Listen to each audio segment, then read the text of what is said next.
It's going on right now because Mr. Red says he doesn't have somebody sign his account. He's got nobody that's here.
vibe. So I think it was successful in the color to make it feel like we're in this desert environment. Um, Another movie that is popular that a lot of people don't like the color of is the Twilight movie. Um, I don't know if you guys have seen it. It's this very teal blue, very vibrant, kind of sick color. And a lot of people didn't really like it when they first came out because they were like, it's too saturated. It's not real. It doesn't actually occur in nature like this. But that was the point. Like this movie was about vampires and werewolves and being in a mystical forest. So I think this, and also romance. So I think this green teal look was successful in making it seem like this like romance sci-fi movie, which what it was. So I actually really liked the way it looked, the like blue off teal color, and that was on purpose. Like they did that on purpose to give you that certain feeling. And so, like I said, the colorist is the person who's in charge of actually doing it in the video editing. But the director makes the decision. So the director will say, "Hey, I got this movie called Twilight. I don't. I wanted to, give off a vibe of like a vampire love story. Give me a few options." And so the color grader will come back. Here are three colors that I think would fit well for this movie, and the director can say, "I like that one," or "I don't like that one," or "I like that one." So the director has the final decision, but the color grader is the one actually doing it on the computer.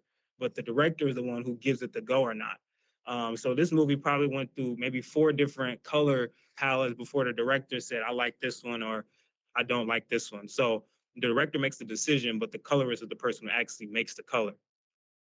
Um, all right, so I'll skip that. But has anybody ever heard of the word hue before? What does it mean? Um, I don't know what it means. It's not for product photography. It's like these kind of like what type of turning out, what kind of down, what brightness would you put? Close. And it's close because a lot of these concepts overlap. But hue in a simple term is the color.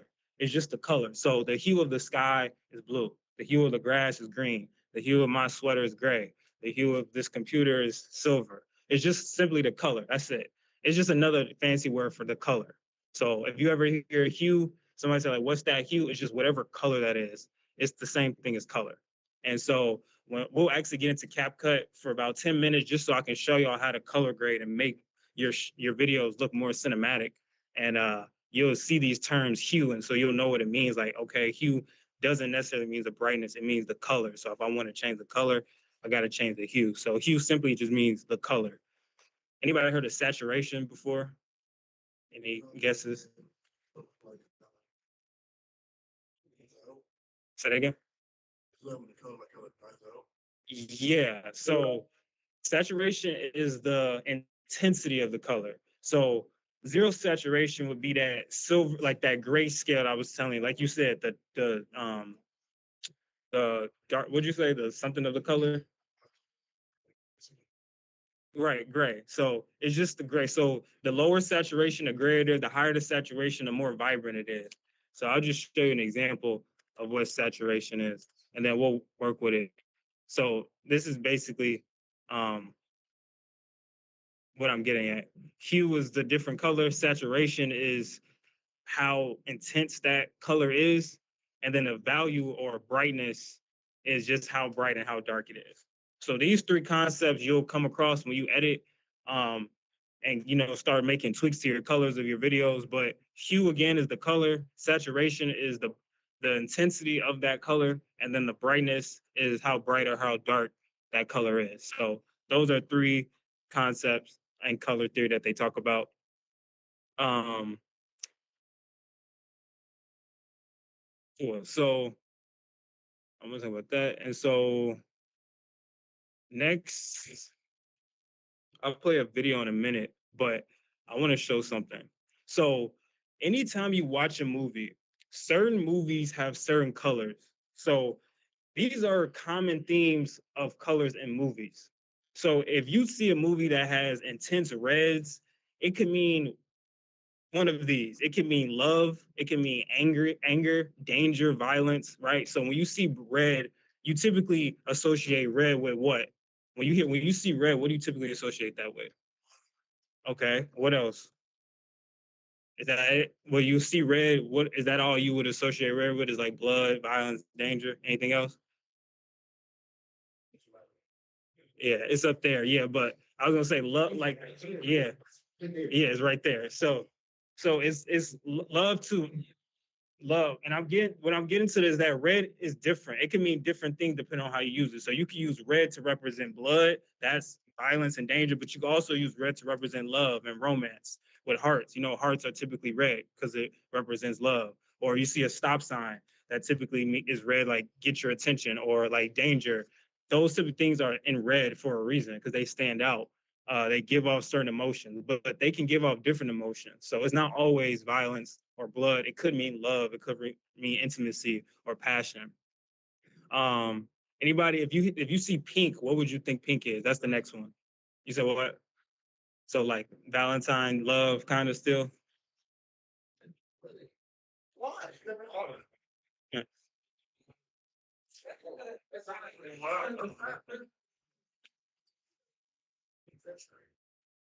All right. So So pink, yes, it can mean Valentine's, but in this case, usually when pink is associated in movies, it represents innocence or sweetness or empathy or beauty. So it's basically Valentine, like, because that's still all under that, or femininity. So like Mean Girls, anybody ever seen that movie? Or yeah, Mean Girls. That's why they wear pink a lot. It represents that femininity, like popularity, uh, but also represents innocence.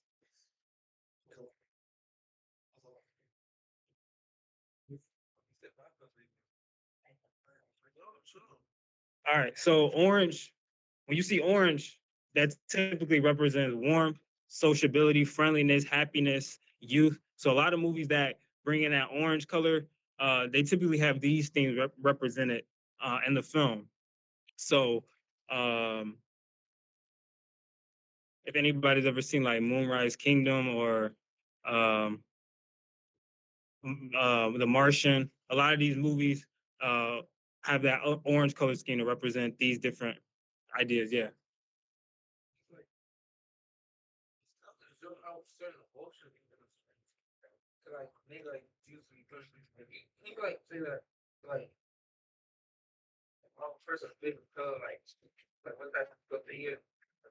You said based off a person's favorite color, can you tell how?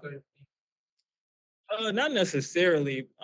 Like when it comes to movies, and like in the case of movies, it's typically intentional for a reason. But when it comes to like somebody's favorite color, it could mean that. But I guess it just depends on the person. Some people just like for me, I like my favorite color is green, and I mean, I guess that says something about me because I like nature and stuff. So that's probably why I like green. But for other people, they might like green because like yeah, or like maybe their mom gave them some when they was a kid that was green and they really loved it, and so that's why they love green. I don't know. Think about your favorite color. Why do you like your favorite color?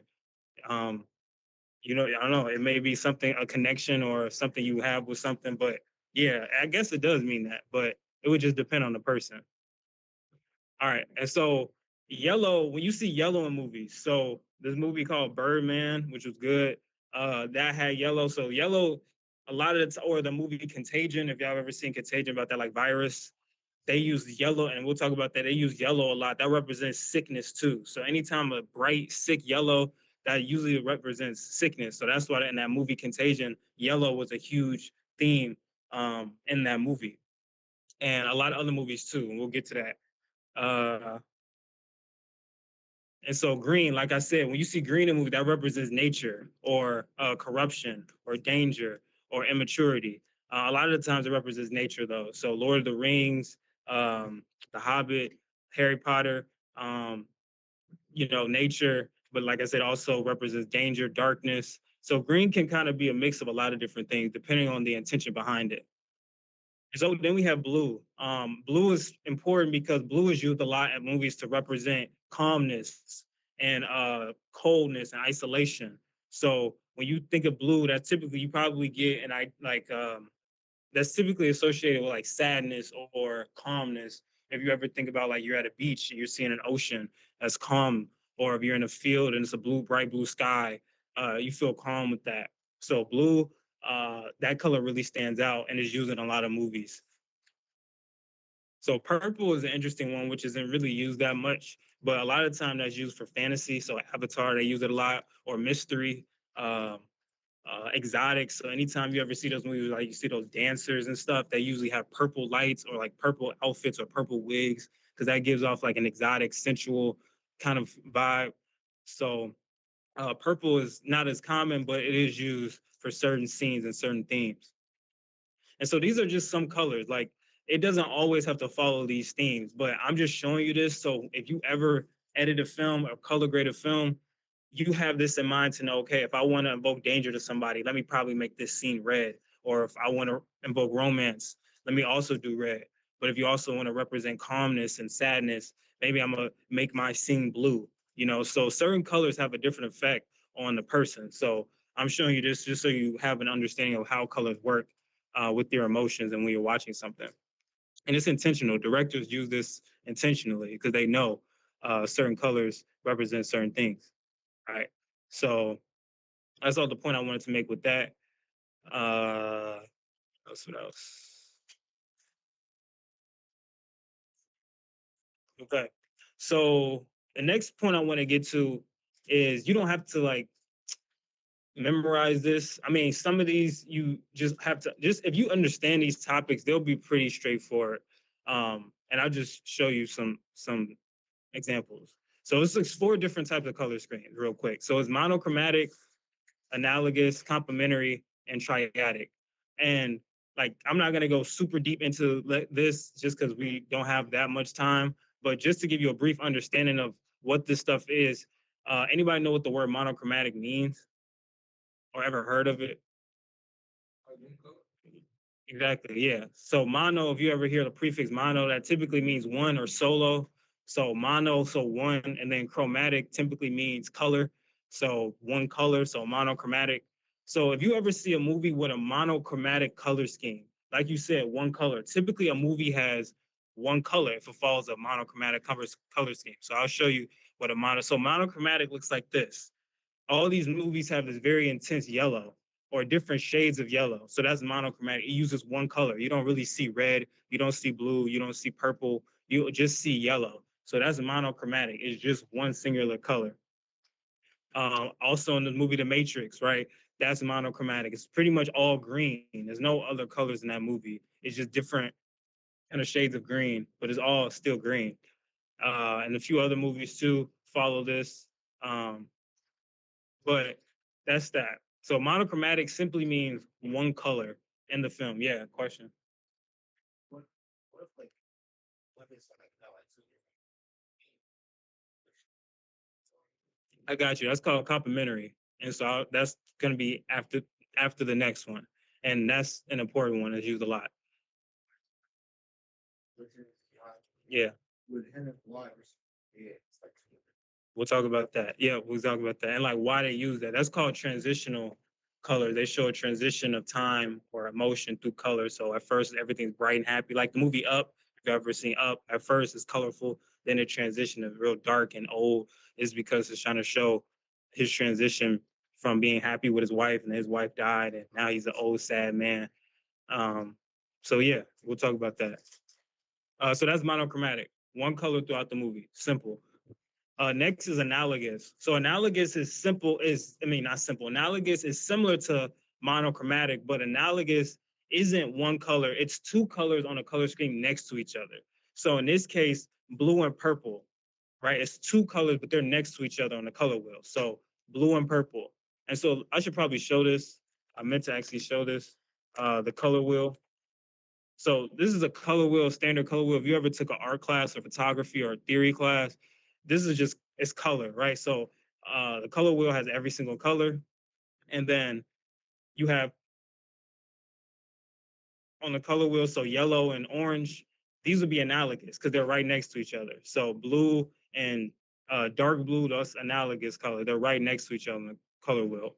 Purple and violet or indigo, those are analogous colors because they're right next to each other. So analogous colors are just colors that are right next to each other on the color wheel. So in this case, yellow and orange. This movie has that yellow and orange tint. It has this color. This movie has this blue and purple tint. So that's analogous. Same with this movie. It has, I think it's called, this movie is Children of Men, and they use green and blue. That's their color scheme. And so those are just different ways directors and filmmakers use color in their film. So your point, complementary is the most common use, right? So a lot of movies follow this complementary color scheme. So in this movie, Amelie, it's like this French movie. They use complementary colors, which are red and green. So they're opposites on a color wheel. So here's this color wheel again. So so what would be the complementary of red? If we're looking at this color wheel, it's just the opposite green. So what would be the complementary of purple? Okay, and then the complementary of blue. Okay, so it's that simple. So complementary colors are colors that are opposite from each other on a color wheel. So I'm gonna show you movies that you've probably seen. Um, so orange and blue is a popular one. And you probably didn't even realize it um, on films. But so a lot of the movies they use that. So like the Bourne Identity, Night at the Museum, Spider-Man, The Dark Knight, Avengers, they all use this color scheme of this yellow and sorry, this orange and blue, and that's on purpose.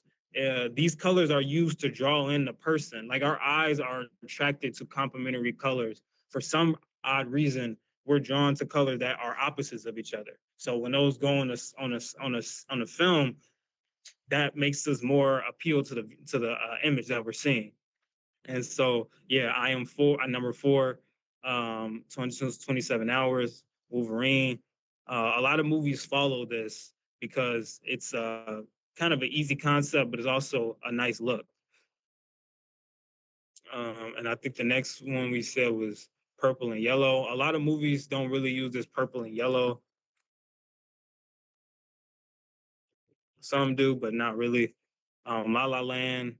Um, this movie, Blade Runner, Aladdin. So some movies use it, but not a lot. Is not a very common uh, color scheme. And then the other one we said was red and green. That's common. So like John Wick, they use that a lot in that movie. Um, let's see, yeah, Joker, they use it. Um,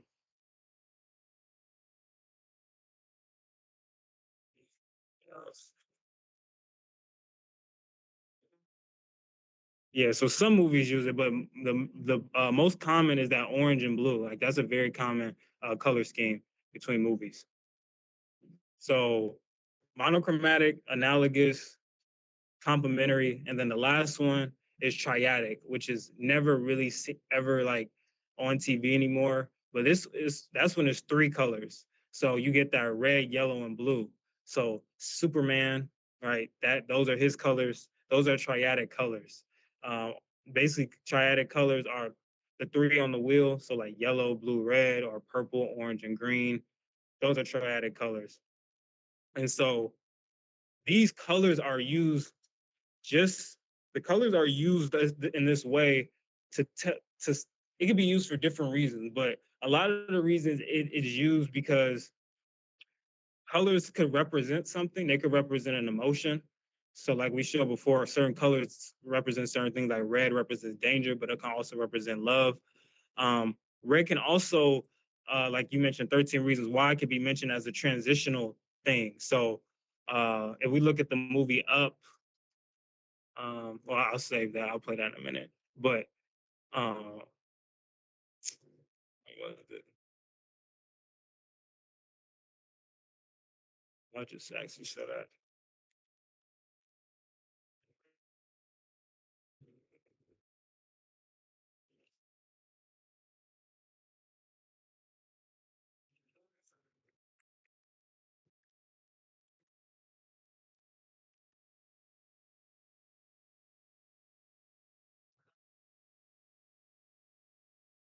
Let's see if this is on here.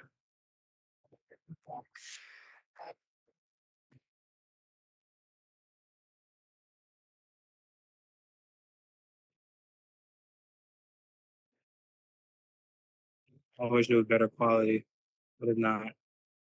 Basically, right now it's bright, it's sunny, life's good. He's got his wife. They moved into a new house. Colors are nice and bright.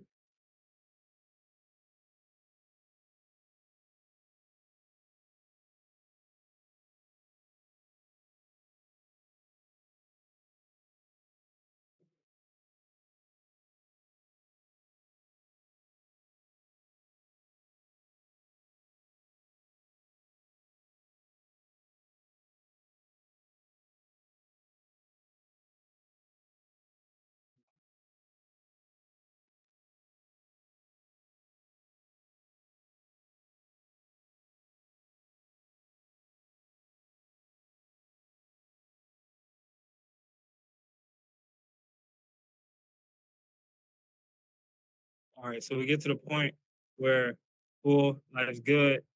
It's just basically a montage of them being happy together. Then colors are bright, and then towards the end, they're getting old. Notice how the colors are more grayed out, unsaturated.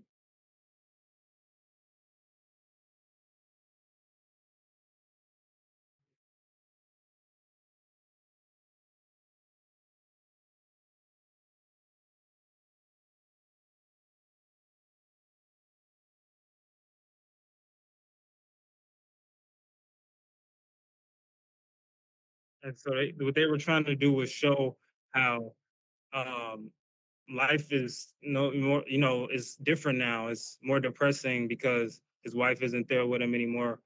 Um, as the movie goes on, she passes away, and then things get a little bit darker, and that was on purpose.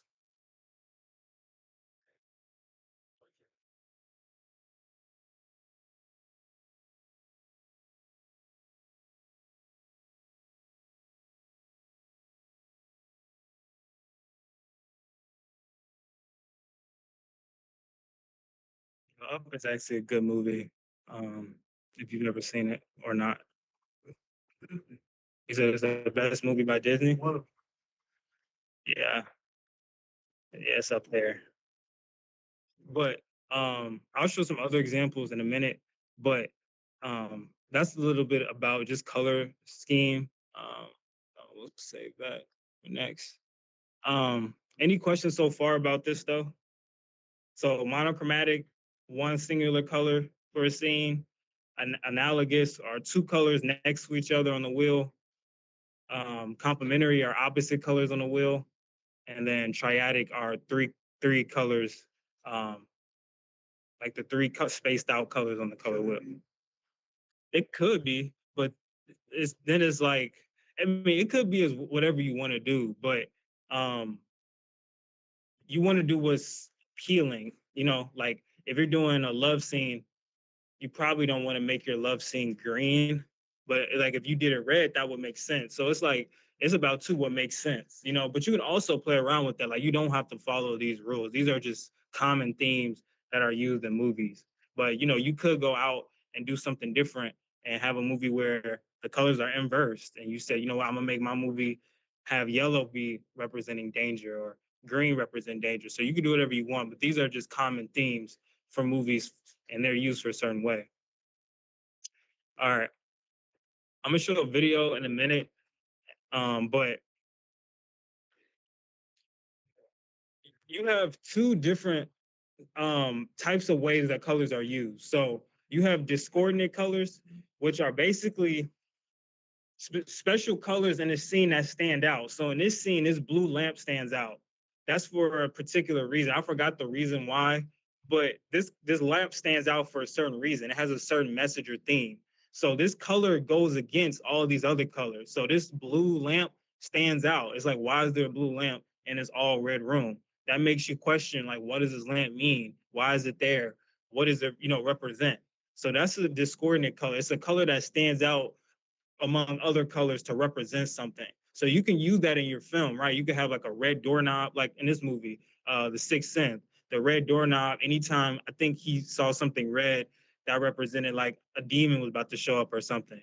Or in this movie where you have red used to represent blood, or in The Shining, this red bathroom represents danger. So red, any color that stands out among other colors are discordant colors that represent something. So whatever it wants to represent. So you can say this red doorknob represents, anytime I see this red doorknob, a monster is going to come, or anytime I see something red, somebody's going to die. So you could give certain meanings to certain colors in a movie. Um, then you can have sometimes color associated with a character or a building or a theme. So in Kill Bill, anytime you see that yellow jacket or that yellow jumpsuit, that represents her character. Anytime you see that, that's the first thing you think of. So she's always wearing this suit in the movie. So we know that's her suit that represents her. So you can have colors associated with a certain character. So the Joker, his colors are usually purple. Batman, he has that dark color. Uh, Not all the time, but usually like in the Dark Knight series, he has that darker tone.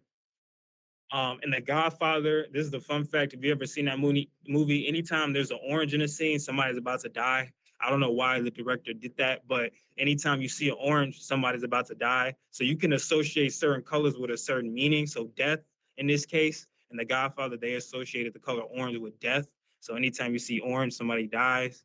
Um, in this movie, I forgot what movie it was, but you have this red and green color that represent obsession. So I guess anytime you see red or green, something among obsession is going to happen in the movie.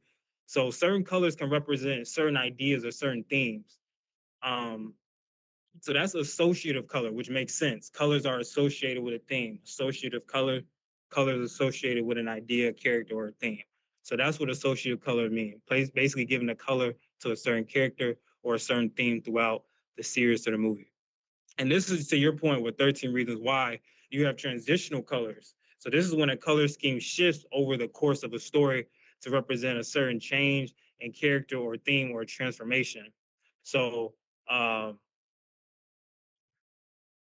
like in Up, like I said at the beginning, it was bright and sunny, nice, everybody's happy. Then we transition to this dark grayness because that represents we're transitioning into a different time period, right? They're old of age, probably sick, so that represents that.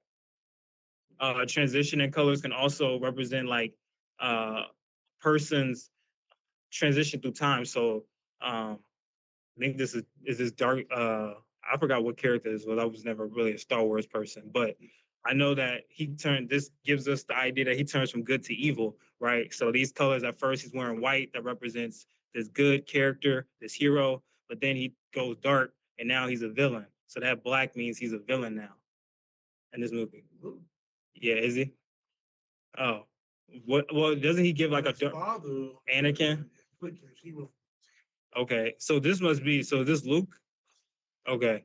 Well, my guessing is that this dark still represents darker version because uh or a different version of this character because he turns from this wearing this white suit to this black suit which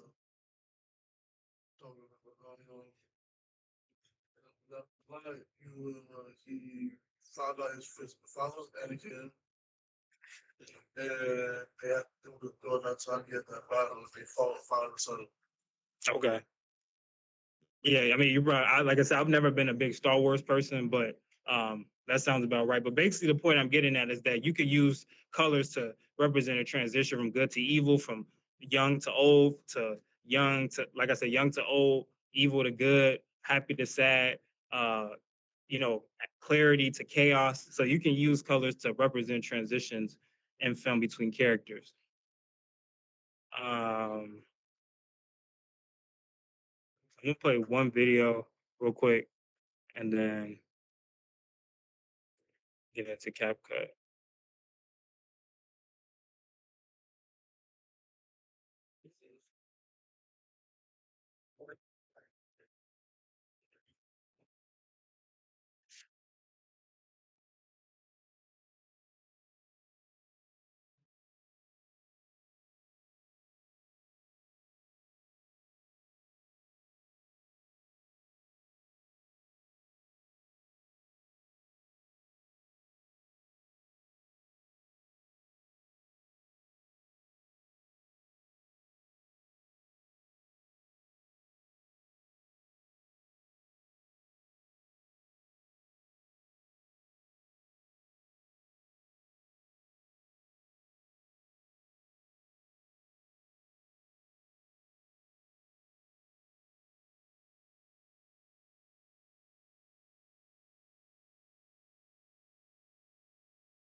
This is an important concept, so pay attention to this specifically.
So you see how they associated certain themes with certain colors. So anytime there's a in the movie Contagion, they established that yellow is danger, blue is safety. So anytime you see a yellow scene, you know, okay, there's about to be a virus or somebody's sick. But if you see blue, you say, okay, we're safe, nothing's really going on.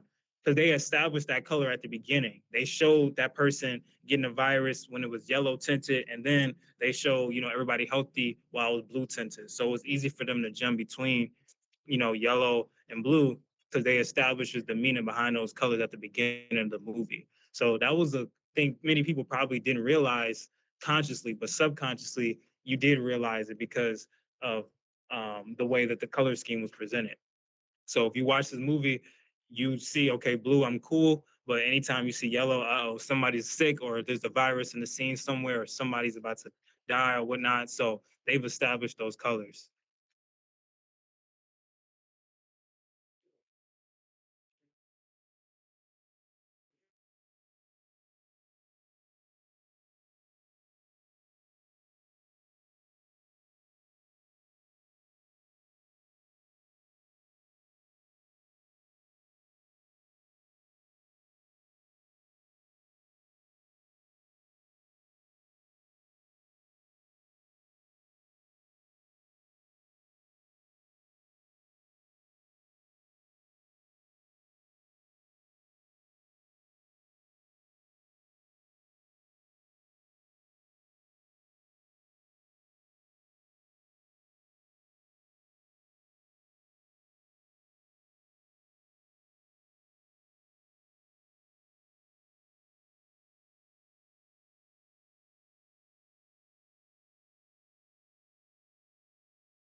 So that video was just showing about color and storytelling, how you can associate different colors with certain ideas and themes. So like I showed at the beginning. So that's just a little bit about cinematic color. Um, let's jump into CapCut real quick. So I just want to show you how to change the colors of your videos when you start to edit. So um, everybody, open up CapCut. You should have it. If you don't, let me know.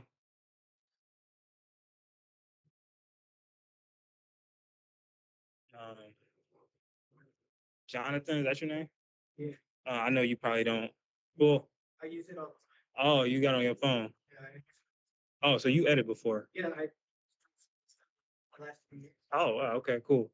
So I don't think they let you do color grading on the phone, but do you have an account or you just like using Oh yeah. So could you try logging in on a computer? It might be easier just because we can actually work with the color. I don't think you can on the phone, but I'm glad you have some experience with it because, oh, okay. Well, then never mind. You could just follow along or work with somebody next to you. Huh? Okay.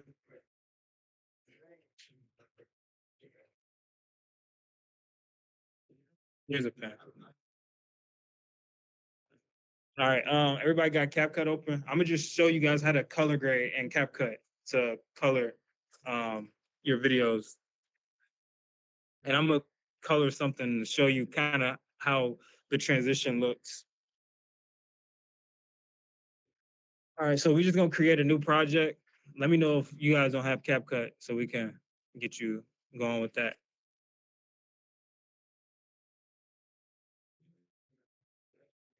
All right, so we're just gonna create a new project, um, and then you get your workspace. So I'm gonna bring in a video, and then I'm gonna show you how to color grade it and like how we can show you before and after depending on the theme. And then I want you guys to just play around with the effects too, just to see what you could do. So I'm gonna import a video and I'm gonna do a color grade example. So see what we got.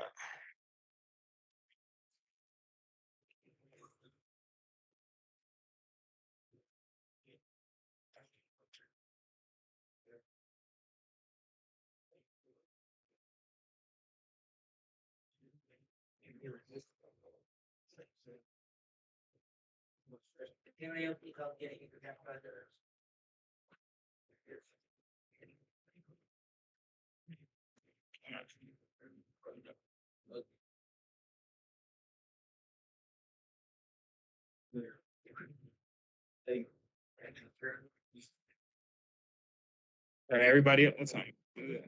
Stop the clock. All right, everybody got CapCut?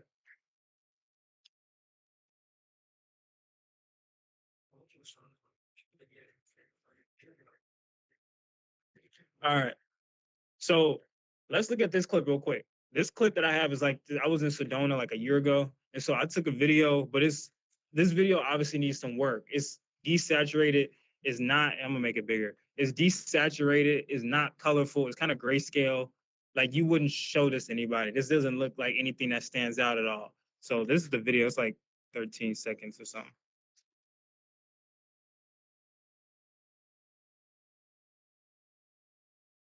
Okay. So this is kind of like a desert. So first, let's establish what kind of color we want to make this video. So I know that this is a desert, so I probably wanted to give it that orange and blue look, right? Make the sky stand out blue and the mountains stand out. Because Sedona, if you guys never been, is beautiful. It's super red. The rocks are super red and orange, and it's very vibrant. So let me just show you what Sedona looks like. So this is the look I'm going for. Um, is real red and the mountain. I don't know why it's this color, but it's real, really, really cool. So Arizona. So it's basically like desert looking. But right now, my video doesn't really look like that. It's gray. Yeah. Oh, you need Christian, you mind helping Anthony? So I'm a so the vibe I want to go for with this video is I want to make the orange stand out, make it pop, make the sky blue stand out and pop. And I want this video to really just pop right now because it just kind of boring. So color video, and then I'm gonna give you guys some sample videos in here that you can play with just to show you. It's not that many steps, by the way. So I'm gonna click my video and just click adjustments. I'm sorry, not adjustments. Adjustments over here. So all I did was click my video, went into adjustments over here, basic, scroll down, and then you have these options. You have temperature, tint, saturation, exposure, contrast, highlight, shadows, white, blacks, brilliance, sharpen, a bunch of other stuff. Clarity, particles, fade, and vignette. So um a lot of these too, like, play around with them. Like, there's no right or wrong way to color a video. It's about what you want and your intention behind it. So, like I said, I want this to give off that desert vibe. So I'm gonna start my temperature. So, do I want it more blue or do I want it more orange? So I'll probably push it more towards. The blue. Okay, so I want it to be more blue. I'll play with the tint next. Probably get it to be a little bit purplish. I'll boost up the saturation a little bit. Okay, make those colors pop. Like we said, saturation is the intensity of the color. So I'm just changing it, making it more intense. Okay, it's getting a little better, but it's still not there yet. So maybe I'm gonna change the exposure, which is the brightness of it. And you can see kind of the difference that it makes. Okay, that doesn't really do much. So let me play with the contrast next. Okay, getting a little bit something. Play with my highlights a little bit. And I'm just going down this line and just making it look the way I want it to look. So um, maybe increase my whites a little bit, my blacks. These all, names make sense, right? Shadow, if you want to increase your shadow, or decrease your shadow, just move it up and down. So color grading is not that hard in the sense of like knowing what to do. It's just a matter of, you know, getting the colors that pop and that are vibrant and stand out. So do that, and then I'm gonna change my contrast a little bit more. Maybe change my highlight. And so now let's see what this looks like. That's a little better uh, compared to what it was originally. So what it looked like originally um, was that. So we went from that to that, which is just a few steps we took. And so that's pretty much the extent of color grading in the video editing software. Now, there's other tools that you can do, and I'm gonna show you. This is a really cool tool. This tool makes you can find a certain color on this and change the tint. So, for example, if I want to change just the color of my sky, I know the sky is blue. So I'm gonna go to my blue tint, and I can change the color of the blue that is in my scene. So I can make it more saturated. I can decrease it, but it's only affecting the blues. So that's important. So, but if I want to change the intensity of my rocks, right, that's more red and orange. So I'm gonna click my red, and I can change the intensity of the red or the saturation of the red. Same with orange. If there's any orange in the shot, I can just play strictly with the orange. So this is selective color. You get to select the certain color that you see and just play with that specific color and not anything else. So what else? Yeah, that's pretty much it. Yellow, maybe we can play with the yellow a little bit. Comes out in the sand. But yeah, you can select certain colors and just edit those colors. Um, Curve, I don't want to get too deep into that because that's a lot of math involved, but you could use a curve to adjust your lighting. You can also use it to adjust your reds. So this is more advanced color grading. So I don't expect you to get into this unless you really are interested into it. But I would say the main things are this HSL and then the basic color grading with your temperature and then your selective color. And then you can also get more advanced to play with the shadows, change the tone, to get a color that makes sense, right? Like I wouldn't want something that looks like this that's not that appealing. So you want to make something that looks natural but also cinematic. Um, and so these are all labeled. These are your highlights. So my best bet is to just play with these. So if you're editing a video on your phone, let's say you're shooting a video on your phone and you want the colors to pop and stand out more, you can edit it with this right here. So any questions with this? And if you want to, it's sample footage to work with. If you want to just play around with this, you can. But that's that. So just to show you, I'm gonna do one more color grading example, and then we'll move on to one thing, and then we'll go to Kahoot. Um, but yeah, that's pretty good. So I'm gonna edit color grade one more video. Like I said, in your on your computers, um, you have stock footage that you can use. So again, if you're in your library or stock, I think that's what it's called on some of you guys' computers, you could take a video and just color grade it. So I'm gonna search a city. I'm gonna use some stock footage. So I'll take this for example. And so let's say I want to make this more dystopian, make it look more like a apocalyptic movie. I can go to my tent, again, basic adjustment, and just play with these colors. Like I said, I want to be more apocalyptic, so it's probably going to be on the greener side. Um, maybe not much saturation. Maybe change the exposure, give it that dark city vibe. Play with my highlights, shadows. Maybe decrease the whites, blacks, brilliance.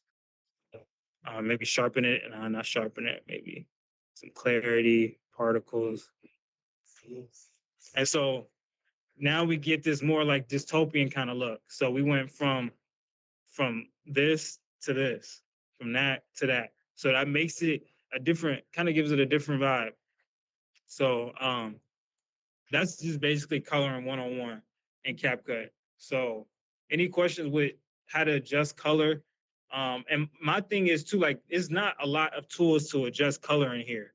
But the main thing is finding out the type of look you want to go for. So if you're going for a dystopian look or like an end of the world apocalyptic look, you probably want to do something dark and kind of green. But if you want to go for something more elegant and heavenly and nature-esque, you probably want to be bright and green and a lot of highlights. So uh, keep that in mind when you're editing. You know, think about the intention behind the film that you're making or the video that you're making, and then establish a color based off that intention that you're making. What else?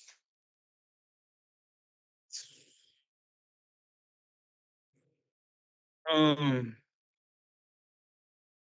I'll come back to that then.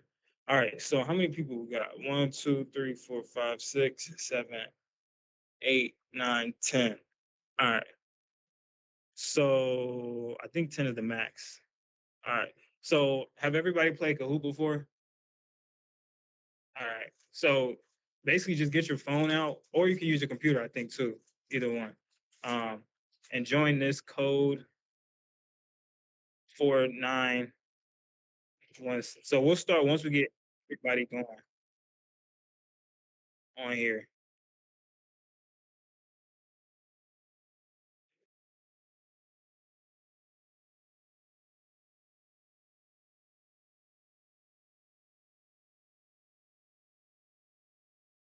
So we got Daniel.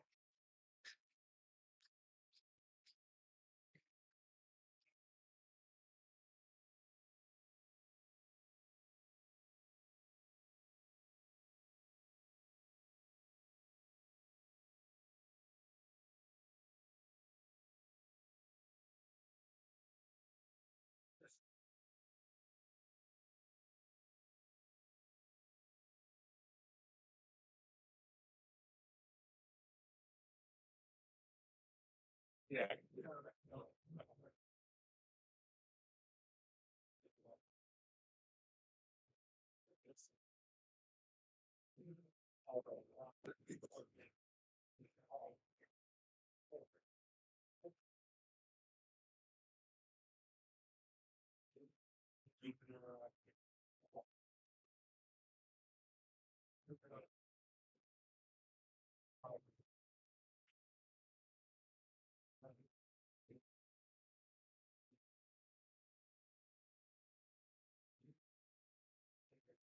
Do you have a phone on you that you can join with?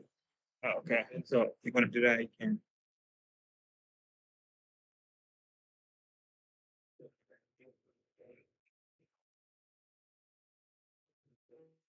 3 more people, 2 more people need to join. Start. All right, 1 more person.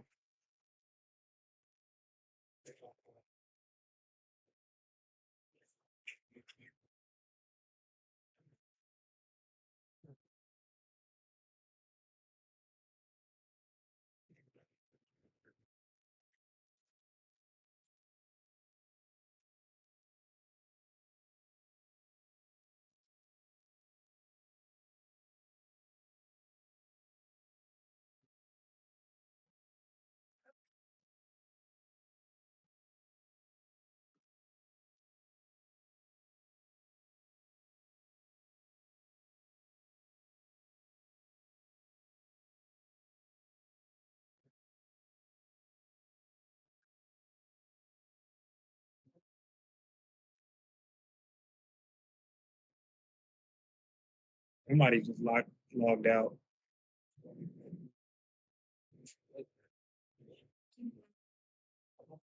And all right. So we got all 10. Let's start. So it's 10 questions. Obviously, I know how to play, so go.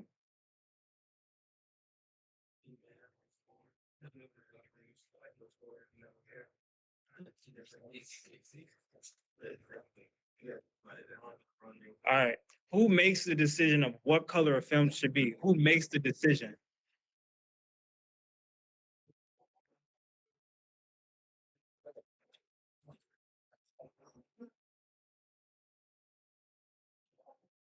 All right. So it's the director. So I don't know what I said. So who makes the decision is the director. The person who does it is the colorist, but the director is the person who makes the decision. So, all right. So, who's Sabre? All right. All right.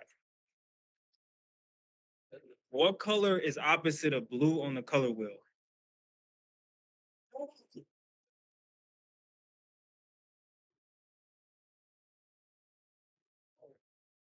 Huh? It's orange. So you remember I said those complementary colors that on the color wheel, blue and orange are opposites, and then red and green, and then purple and yellow.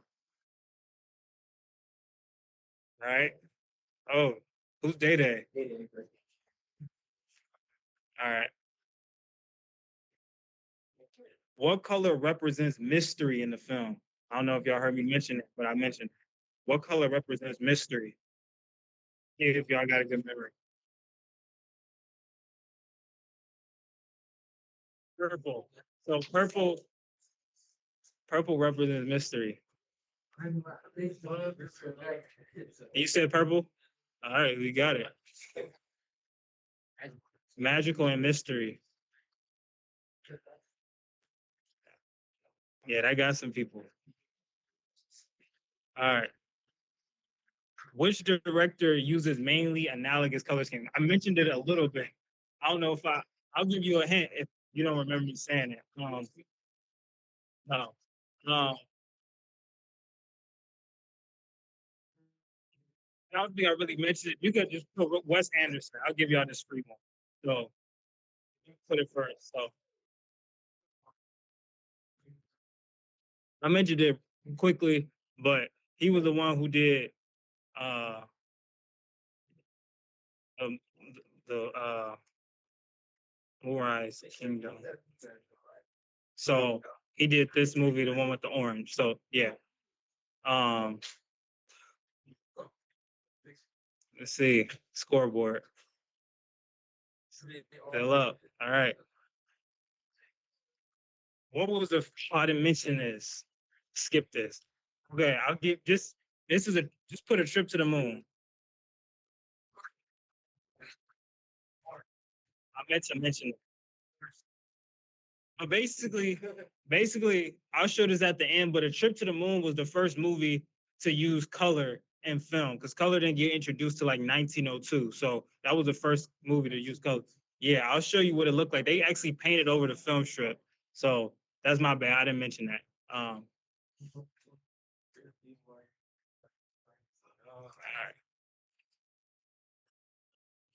So what is hue?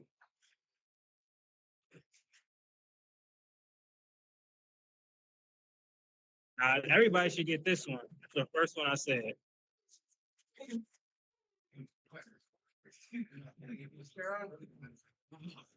All right. True or false? True or false? Complementary colors are when two colors from the opposite side of the color wheel are used in conjunction with one another. Complementary colors. True or false?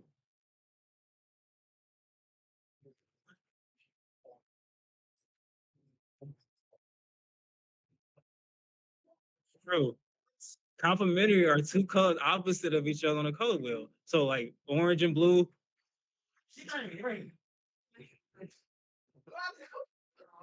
Dang. All right. True or false? A video editor is in charge of coloring the film. True or false? The video editor is in charge of coloring the film.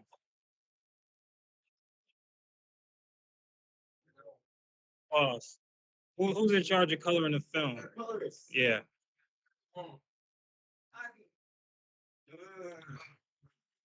All right. Last. Oh, wait, no, that's not the last question. Second to last question. True or false? Red can sometimes used to represent danger.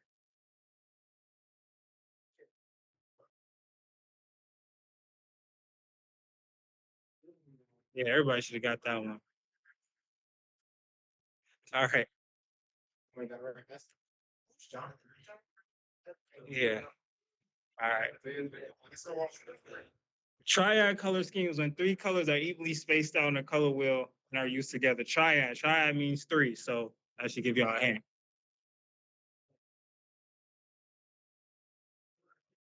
Yeah. We'll play again next week. All right. So I think we got a winner. Angelo third.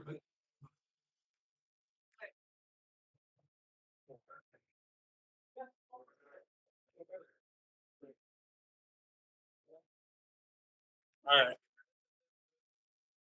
Oh, so next week I got you. So so next week I got you with a prize. Every week we're gonna do this. So yeah, every week. So y'all may see the prize and be like, okay, let me focus because you don't know what it is. So next week, keep pay attention because we're gonna do the same thing. We're gonna do it every week, basically. All right. Yeah, he should do that. Yeah, yeah. All right, cool. So that's that. I wanted to show y'all that video I showed y'all, the Trip to the Moon, which was the first movie to use like film. I mean, use color in their film. And it was gonna look weird because they didn't. They so the way that they colored movies back in the day, they didn't have video editing software. They didn't have software like this. So how did they get color onto film? Well, what they basically did was paint it over the film stock, and so they physically used paint to paint over it. And so this is how it looks. I don't play the whole thing, but I just want to show you. You can see how the colors look.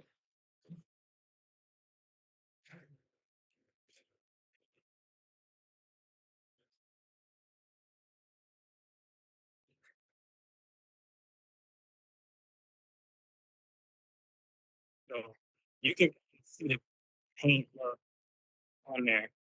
But this was color back in the day, like in the 1900s. Very different then. And you can even see like the motion of how they moving looks different. Like it's scratchy and weird.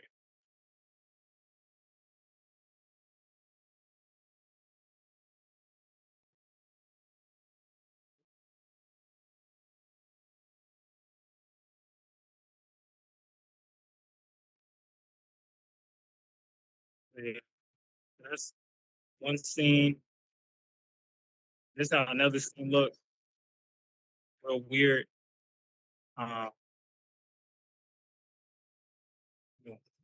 yeah, just and then, like stuff like this. And really quick for something like this, um, like using this, they use a lot of stage and like props and stuff to like create stuff. So like this submarine thing, that's like a not a puppet, but it's like a cardboard cutout and like somebody's moving it. And so they like there was a lot of like tricks that they used because like obviously like you could tell that's not real. Um, so they use a lot of like gimmicks and tricks and perspective stuff to make it look realistic. Um, back in the day. So yeah, movies are probably really bad back then. Um, but that's the best they can do. So,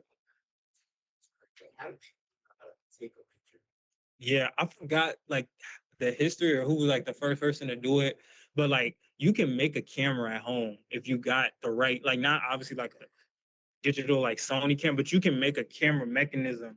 All you need is like a box of lens, a hole for the lens to look out, and then like a mirror or something. I forgot, but you can make a camera. It's pretty like easy. So if you look at the first camera, it was actually really heavy. It was like 55 pounds. So you had to have it mounted on like a stool. So if you want to take a picture, that was a big deal. Like it wasn't just take out my phone and take a picture. It was like mounted on something. It was heavy. Um,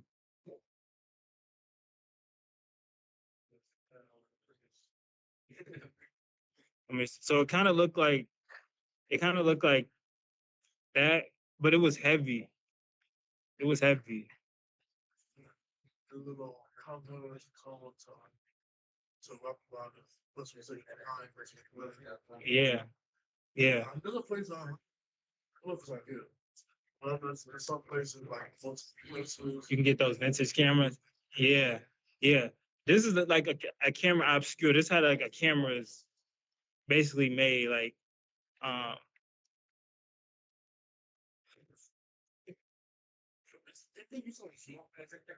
smoke. I haven't heard that, but that might be true. Um, that would be crazy. Um,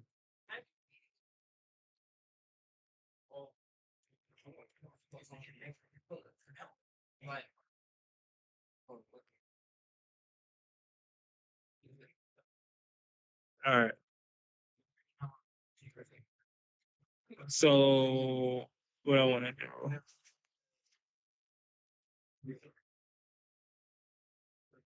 So what else did I want to show about color? I think that's it with color. Yeah.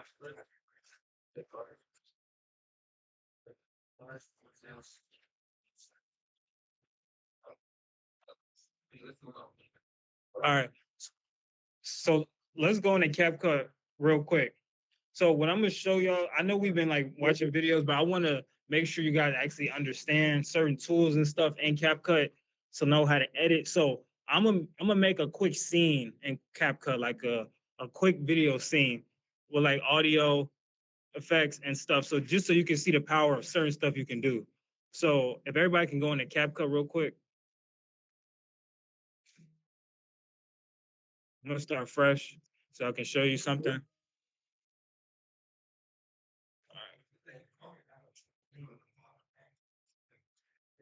Yeah, I'm gonna get a water.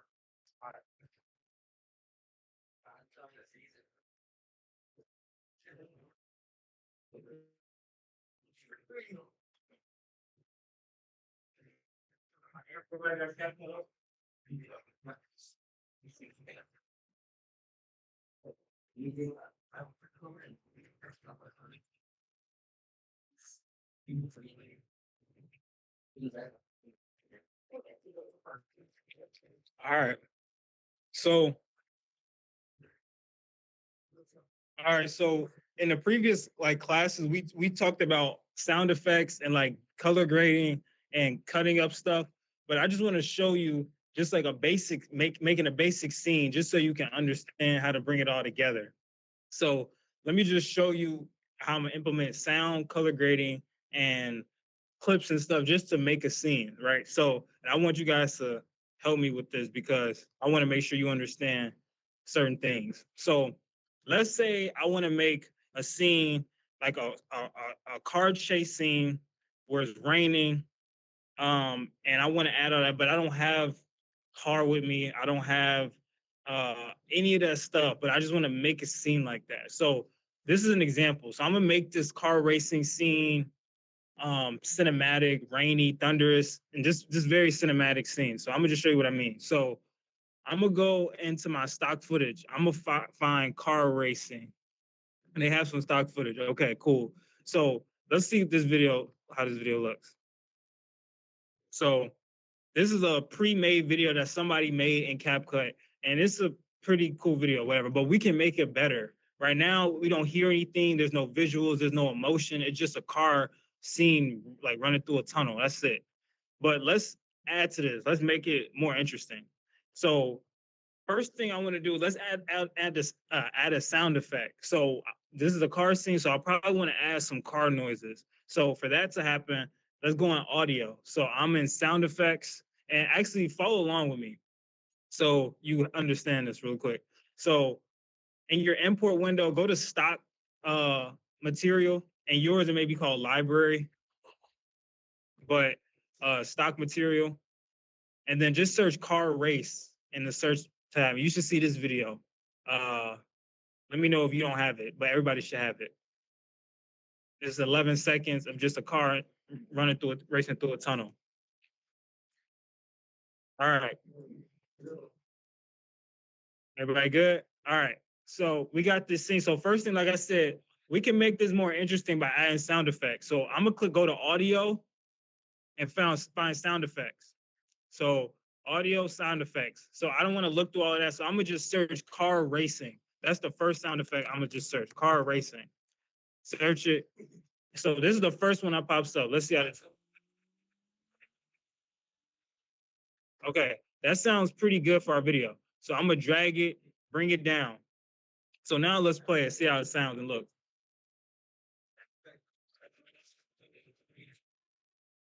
Okay. So that fits. That don't fit. All right. Like, all right. So let me so okay, you said that doesn't fit. Let's do this. This is the second one on the list.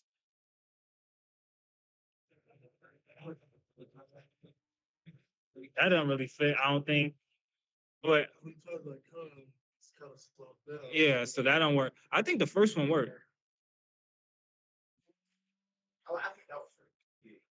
All right. So you say this one. Let's see.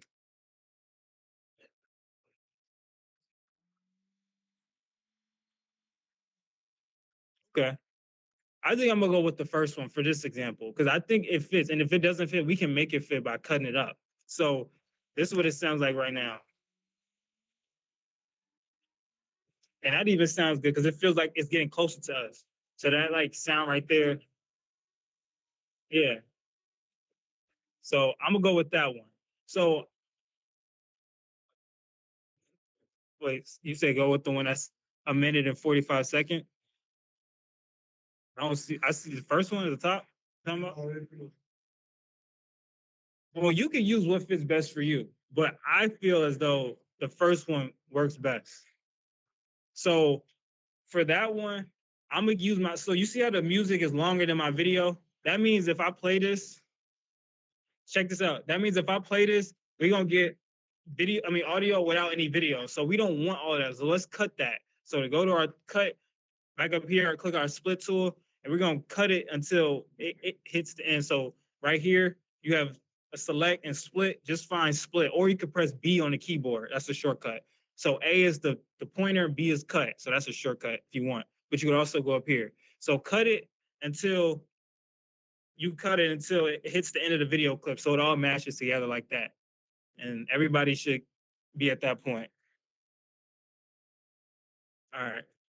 So we got our clip and our audio, but I think we can still add more to this. So let's make this scene even more interesting. Let me add some rain to it.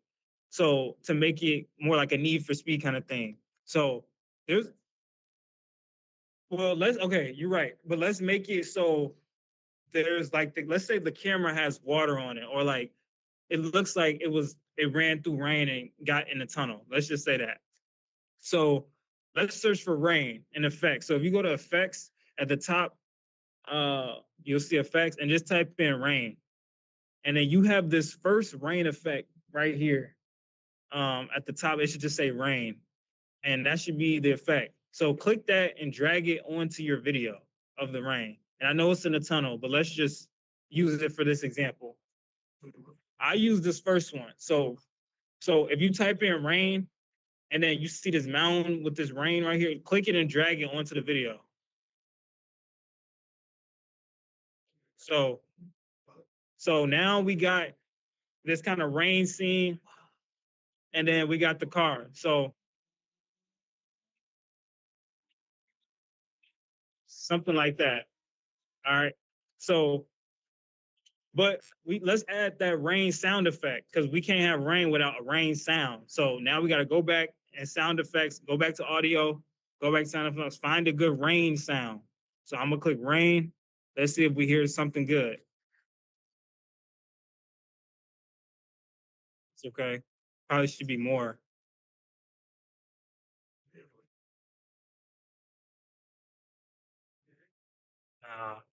Yeah, let's try rain and thunder.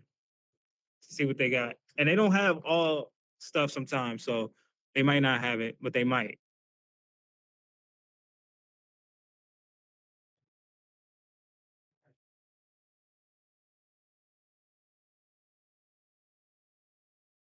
Okay.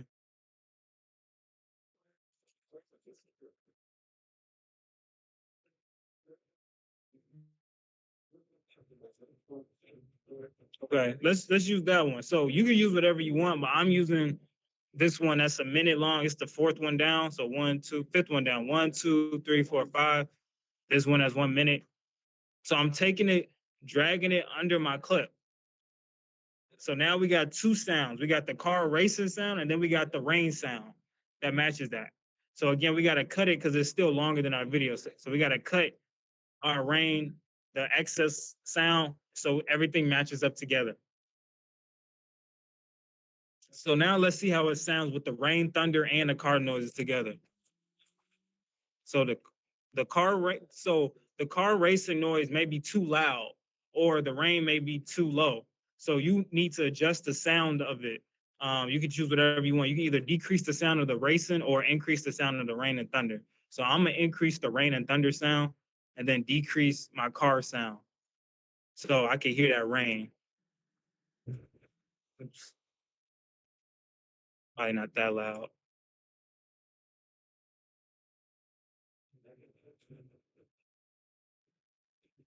Still a little loud. So I want to hear both.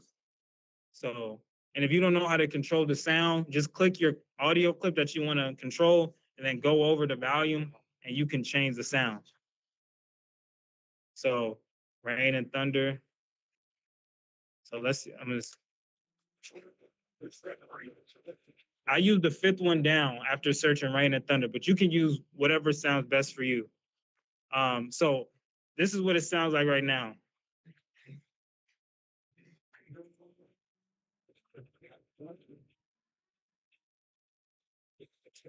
So I can hear both pretty well. Okay. So now still that we're getting closer to a pretty interesting scene.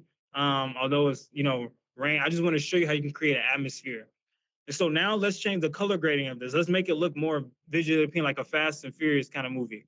So I'm gonna click my video, the car video, go back up to adjustments, like I showed you earlier. Up here, adjustment, come down to adjust until you find like temperature, tint, saturation, and just start playing with it until you get a color you like. I'm gonna go to a darker color, more like I don't know, like a more, how can I put this? Yeah, a more cool color. So I'm gonna probably decrease my saturation, decrease my temperature, decrease my tint, maybe make it a little bit darker, make my white stand out, shadows down, add my whites, do a little about that. So now it's a little bit more, night vibe. So this is how it's looking now.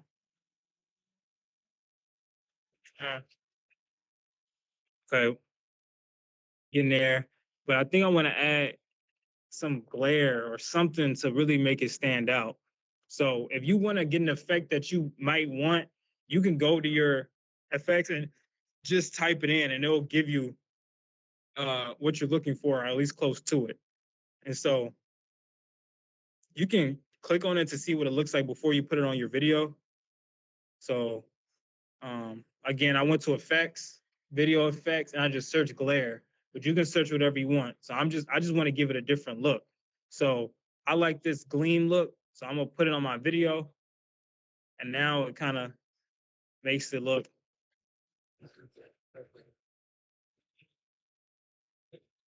Look at. So we got our video, we got our two sound effects, we got our color grading, we got our effects. So we got a scene going right here. And so you can do the same thing with any footage that you have. So this is just a car scene though. Let me do a city that's on fire. Let's try that really quick. So we just did a car tunnel scene. Did that make sense to everybody? Like how we got to this point and like why we did this and how you can do this on your own? All right, cool. So let's make one more scene. I'm gonna do a city scene that's like on fire, like so say like somebody blew it up and it's smoke everywhere. So let's try to create that type of scene with our stock footage. So I'm gonna go to my stock footage. I'm gonna just search city. And let's find that I always use this one. I like it. So I'm gonna just use this city, but you can use any city you want. Actually, let me change it up. I'm gonna use this nightlife one. Nah. I'm gonna go back to the original. But you can use whatever you want. But this is what I'm using. Uh, this like city. All right. So like I said, I want it to be on fire. I want it to look like somebody just bombed New York or wherever this is. So, uh, so I'm gonna go to my effects and search fire. Let's just see. So, oh, here's a fire effect that could work. Or actually, let's look around. Let's see if we got sparks. And we want it to look realistic, not really cheesy. So I probably won't use this one because that doesn't look that realistic. So I would probably use this one, even though that still kind of looks sparks. Okay, sparks work. I'm gonna use, and you can add two effects on one, by the way. So if you see two, you can add more. So I'm gonna decrease my. Now let's see how this looks. No, I don't like that glare. So if you ever want to delete anything or take something away, um, what you can do, you can undo. So here's an undo button, or you could do Control or Command Z on your keyboard, or just click the effect that's present on here and then delete it. Let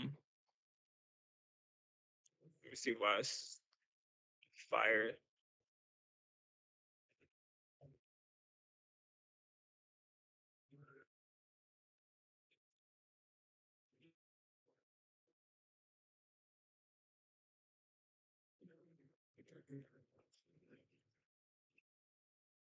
All right. And so if you need to click your effect, so let's say I couldn't find it right here. If you click this like special effects tab at the top, you can find the effect that's on it and then just click that and then delete it. So I'm back to the beginning, but I'm gonna just try something else. So I'm gonna click my fire back again, drag that on there, maybe decrease, I'll increase the atmosphere. Okay, so we got this fire scene, but it's still not looking that believable. So I'm gonna go to my video again. Let me change the color. So I'm gonna go back to my adjustments, maybe make it look yellowish, like fire is taking over. Uh, give it like a orange tint, represent like fire. Maybe desaturate the color a little bit. Okay, it's coming together a little bit. Now let's maybe add some sound effects to really spice it up. So I'm gonna go to my sound effects. Maybe I can search fire crackling or something. See how that sounds.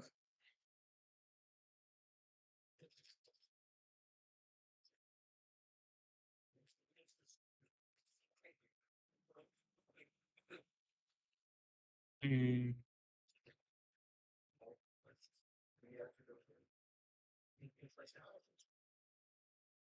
So this is probably the best we got in here. So I'll use this kind of like crackling noise. And again, we could reduce our audio so it fits the whole timeline.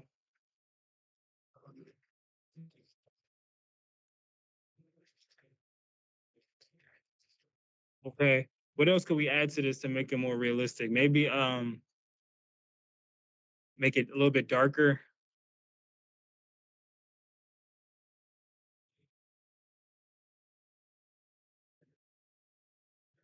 And then maybe we could just add some cinematic music to finish it off. So again, go back in audio, music, click music to get to music.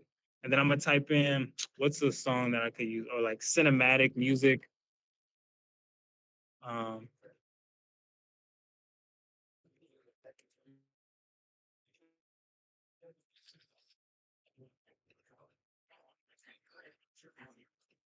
that sounds kind of cinematic. So I'll use that, drag it down. Again, I'm gonna cut my audio so it all matches up. And now let's see how, and maybe too, I'll add a transition. And I don't know if we did talk about transitions a little bit, but I'll add a black fade at the beginning. Um, so let's say there is no continuous clip. Yeah. So um, let's do that. I'm gonna add a transition. No, there are no continuous shots. It's saying okay. So let me do. I'll find a dissolve. That's a transition that not letting me use it at the beginning. Okay, so what I'll have to do is so what I'll have to do and follow along with me if you can, um, because I want to show you how to do this. But if we go to opacity, I'm gonna make a keyframe. So we talked about this a little bit. So I'm gonna make just a diamond point. Go to the beginning of my clip. Go to opacity. Bring it all the way down to 0. Click your diamond, and then maybe go a second into it, or a second, as close to a second, and then just bring the opacity to 100. And so now you should be able to fade in and get something.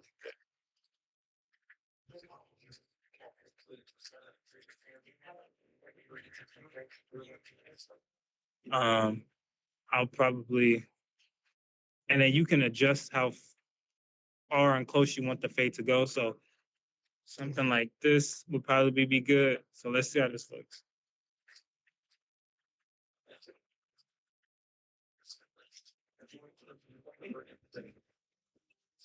So yeah. And so, it's not perfect. It obviously could be better, but um I'm just showing you how you can create some compelling scenes with stuff that you have right here in CapCut. Like you don't need to go out and film a city. You can if you want to, great. But you can do some fun stuff right here and create a scene. Any questions with creating a scene like this? Oh, all right. All right. So for the last 15 minutes, 20 minutes, um, next week we're gonna go over kind of like I was gonna do that today, but I saved it because I wanted to go into color. But next week we'll work on like compression and like file types, file names. But we're also gonna do Kahoot with that. So I'm gonna try to just make that as fun as possible, just because that's a boring topic, but it's important for video editing, knowing certain file types and size, like gigabytes, megabytes, kilobytes, terabyte. Probably heard of that stuff before. Um, so that stuff's important. But but yeah. So I'll finish it off with playing this last video about color grading that I think is good. Um, and then yeah, I'll probably make some notes about it, and then we should be good for today.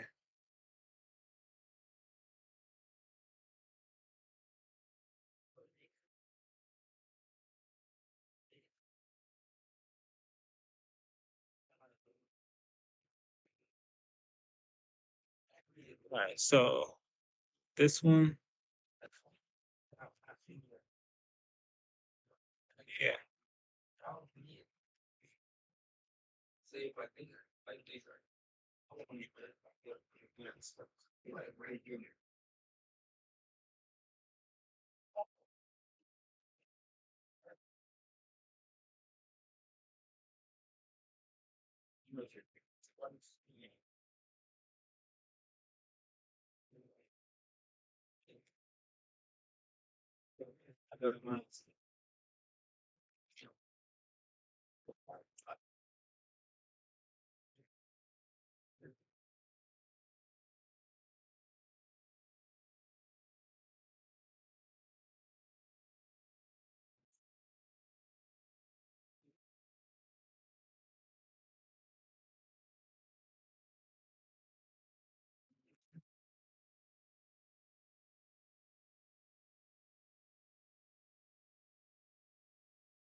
Mm, hold on, I might do something else.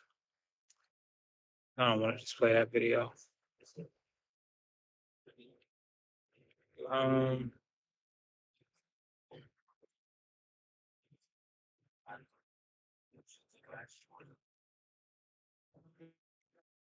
oh, they took it off.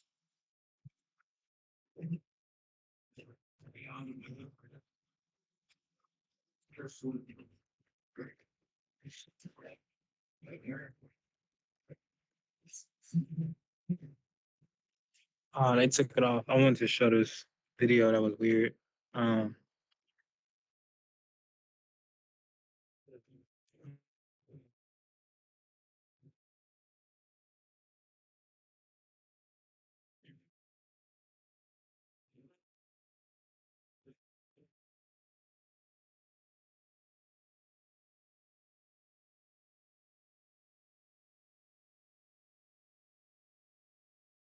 it was a music video.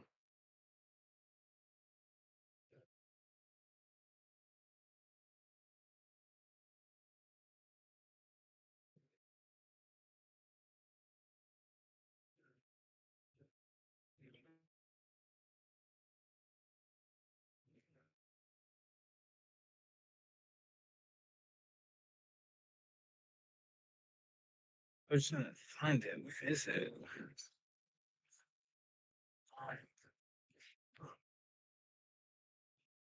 Well, no.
All right.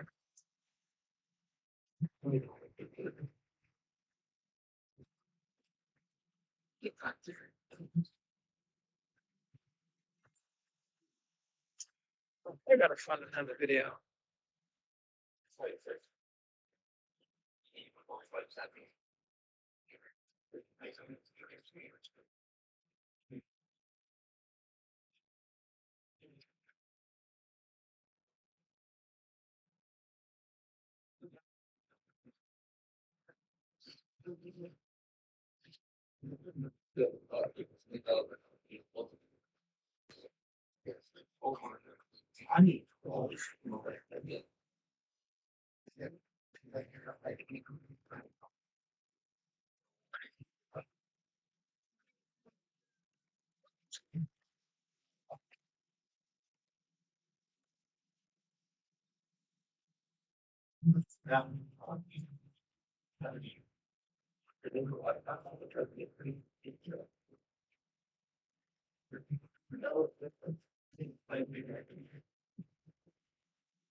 Oh, it's the video. So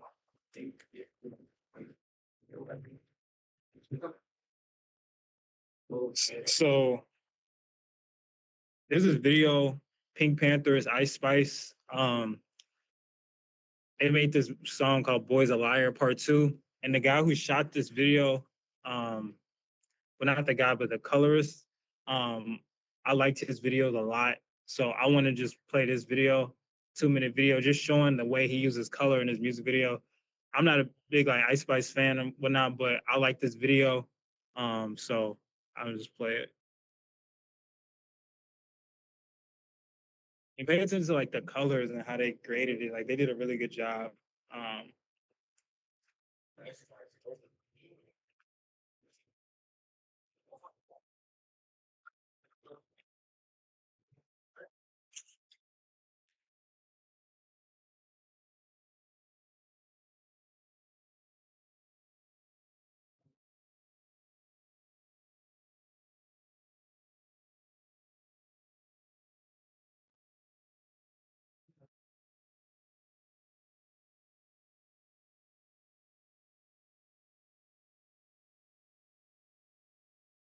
the way they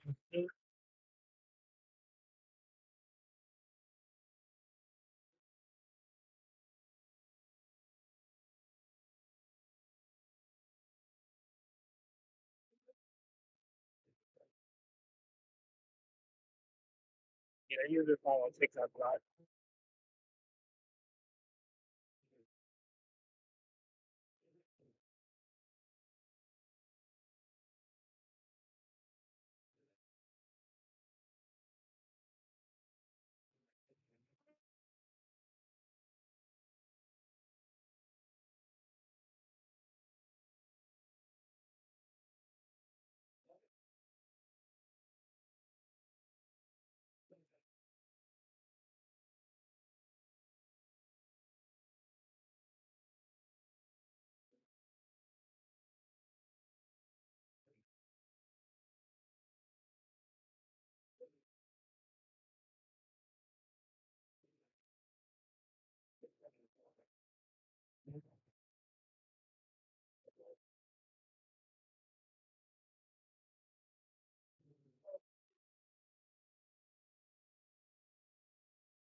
Um,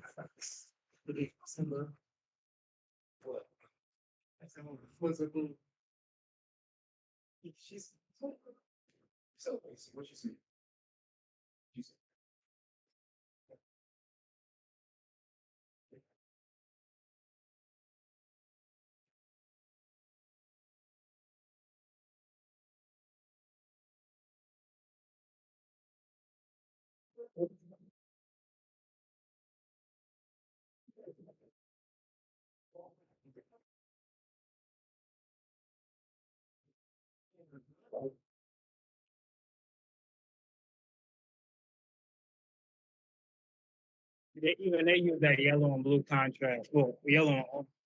They make it stand out with the blue with that orange in the back, yellow in the back.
feel like whoever directed that just said do the craziest thing because like I don't see the meaning behind. You said what? Yeah, it was like just do something. They was like just do something random. Uh, but yeah, I like his team though. Like I like his team in terms of like cinematography and stuff. But his videos are always like interesting. But yeah.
All right.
I'm gonna show this short video.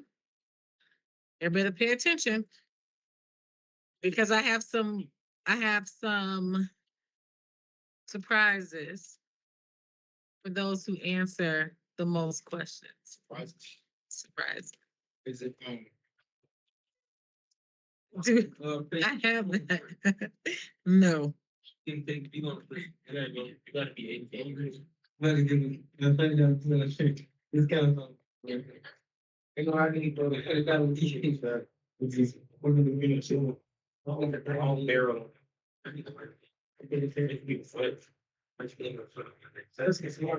All right, y'all ready? Intellectual property or IP refers to something of You can hear and talk at the same time. Hey. Yo, oh.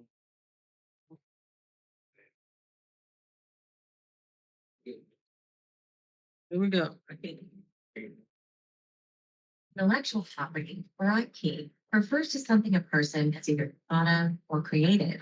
Some examples of IP include designs, processes, songs, logos, discoveries, symbols, and even brand new varieties of plants. IP belongs to the person who thought it up or put the work into creating it.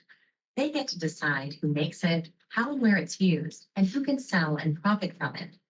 But how can thinkers and creators keep their IP safe from misuse by others? After all, in a digital world, it's easy to copy an idea or a design.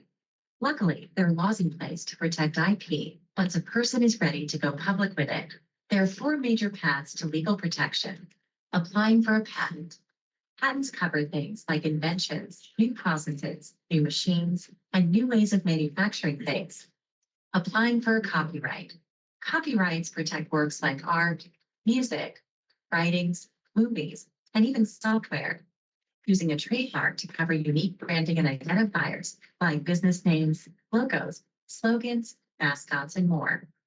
Keeping something secret. Trade secrets make sure that things like manufacturing processes, formulas, and compilations of information never make it into the wrong hands. Getting these protections in place may seem difficult or time-consuming at first, but protecting yourself is well worth the time and effort, and it's not as hard as you may think. This is where technology transfer, or T2, comes in. T2 helps negotiate the use, sharing, and assigning of IP so that companies and individuals can use government technology, or a joint project between the government and private sector can take place. T2 can make it easy to license a patent or share confidential information so both parties can help each other solve problems or create new products.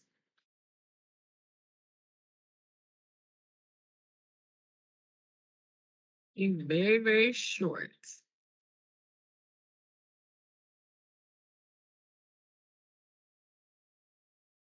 And we didn't go over trade secrets, so this content will only be about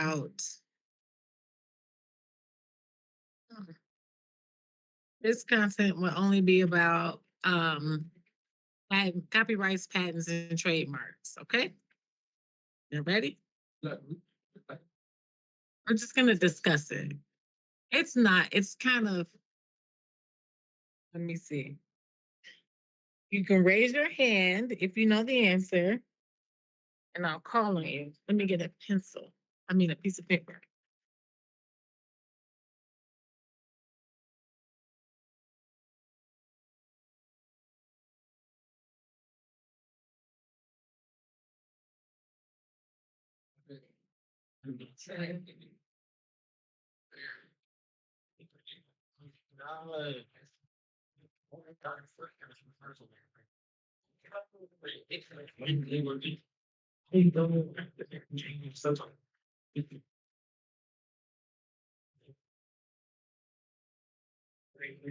Six white feathers. Oh, he served the same time. All right. Question number 1. I'll read the question and then you can raise your hand if you know the answer. You ready? I'll put it up too. What does a trademark protect in esports? You got your hand up first. What does it protect? A, B, C, or D? You have to know all the way. You can't put your hand up. Give it. No. Hey, what? No. C. Yes. No. I was gonna say C second. I was like, hold on. What's your name again? Andrew. All right. So, do you remember why? Who can tell me why? What trademarks? What are trademarks? If you can give me like a general, broad. Go ahead. Trademark basically something that you're like what's it called? Your company is basically known for. Yeah, and I did. Go ahead. Just it. Great answer. What's your name? Okay. Go ahead.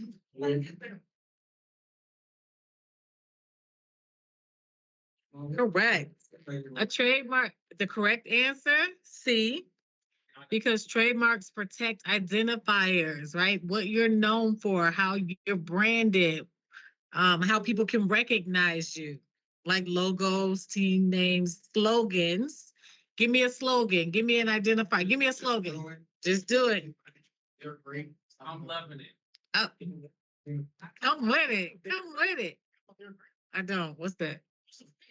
Oh, yes, but it's like they're great. Great. It's not just great. You have to say, yeah, it's longer than that. Uh-huh. Yes, it is. So, Pause.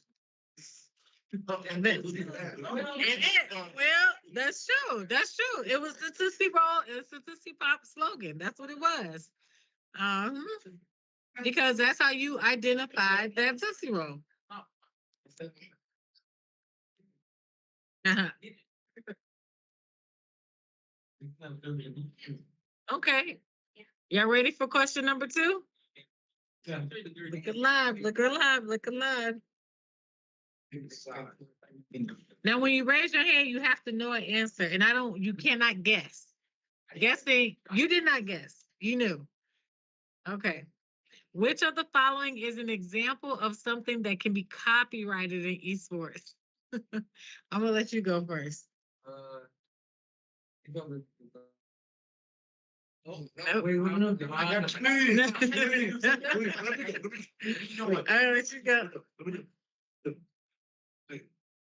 Mm-mm. What? That's gotta come. Come on. He had this in the way after. Yeah. What? Oh, here, I got ideas. Who else? Who else?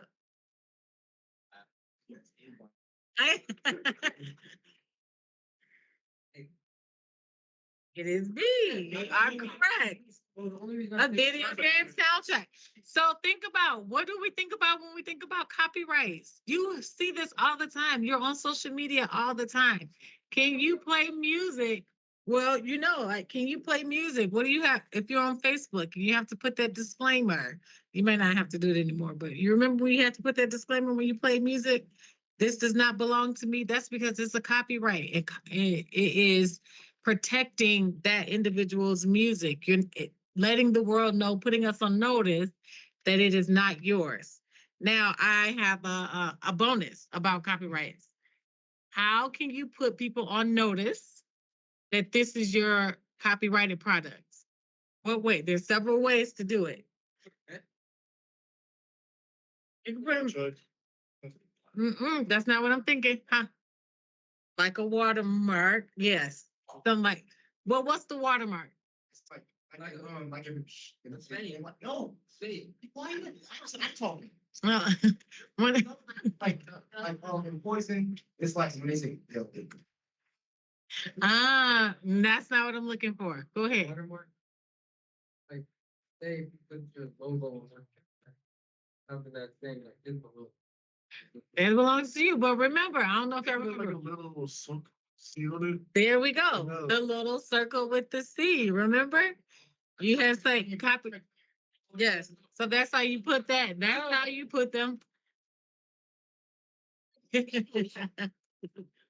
I was when she's supposed to. Uh-huh. What's your name again? Okay. Okay. I was wondering, I said Nick. Did you? Idea, I'm to idea. Okay. Copyrights protect creative works like music, artwork, character That's designs. for YouTube and company. Right. A video game soundtrack is a creative work eligible for copyright protection. And we talked about how um, gaming or esports has branched into different areas like music, and they'll have their own soundtrack, just like a video or like a movie. A movie will have its own soundtrack, right? Now we see video games, they have their own soundtracks because this is the popularity of esports and video gaming. You branch out into the music or even artwork for particular, your visuals for particular video games can also be copyrights. I got you. I got you next time. All right. Let's see. You ready? Do you have a question? No, you can't do that. You have to know. You got the you got the copyright one. I give you a point for that. He did. He said, "How do you put people on notice? You have that circle with the C." That's a good one. That's a good one. I didn't get one to me. Yeah, that was a good one. Okay, guys. So there are three ways. There are three things. What else can you do what else can you kind of embed in your product to make put people on notice that this belongs to you? So you have the circle with the C. No. So Well, this might be before you actually get it copyright. That's kind of unnoticed. Well, the circle with the C is kind of unnoticed. You're what? Like the tag. Your tag, but something even more simple than that. What do you identify? What'd you say? Your name. Absolutely, your name. And what's the third thing that you should use? Mm-mm. So you're putting it on the particular product. So it's like if it's a document, you want to have it in the back of the document or at the bottom of the document, somewhere where people can see. Kind of like that. Yes. Yes. That's what the little C. So you have that C, you have copyright, you have your name. What else? What's the third thing that you need? What else do you need? What else do you need?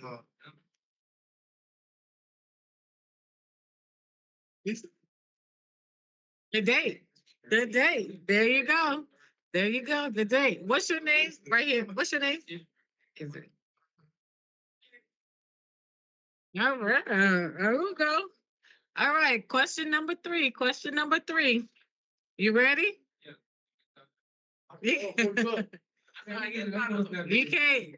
You have to know right away. You can't guess. All right. Here we go. What does a patent protect in esports? I guess you did. But you cheating. You have to know the answer. Okay. No, see, you have. That's why you have to read it first and then raise your hand.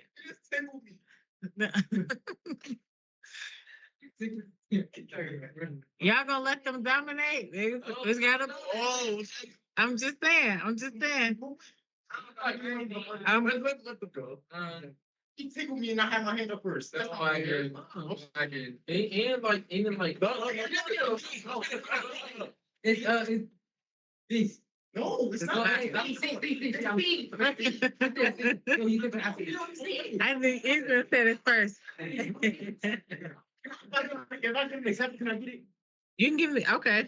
That arrow from that one game. The green arrow from that one game. I don't know. Simpson. Oh, it's Simpson. Yeah, Simpson game. But I just did that. And I was. I gave it. That's no. Okay. Come on, that's If the only thing about it, So, what about the green arrow? I have to think. What is it? green. another one is the ping thing on Call of Duty, like where you can ping where you want. Fortnite got that. That is. I know That is. first thing was Call of Duty. Okay. Okay. That's an excellent. For the seal. C. It is. It's C. It is C. So that was a great example. What? Can I give another? Yeah.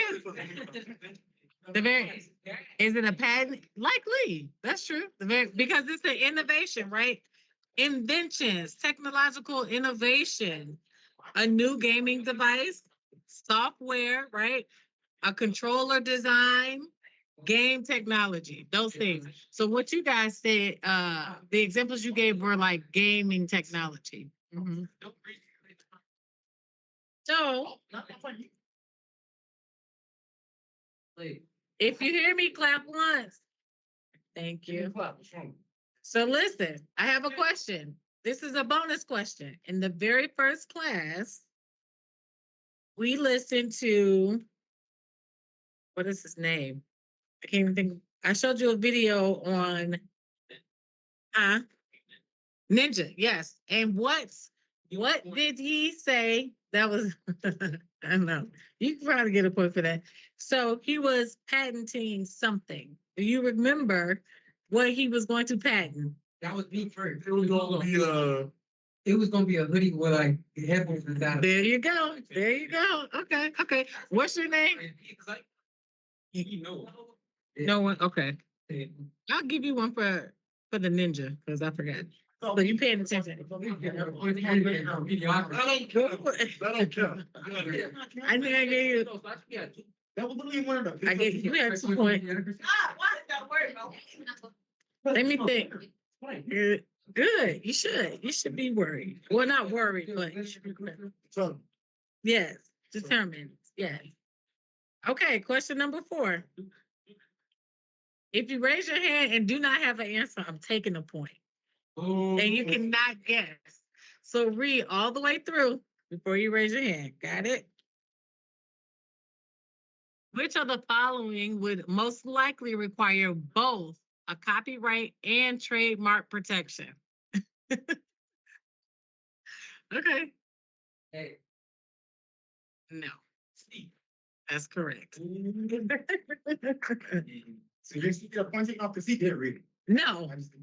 Yeah, not if you at least read it. You answer quick. So why is that? Because what? A copyright and trademark, a video game title and a logo are often trademarked to protect branding. But a logo is also an artistic development or design, right? So when we talk about artistic works or works of art, we copyright those. So it may also be protected under copyright law.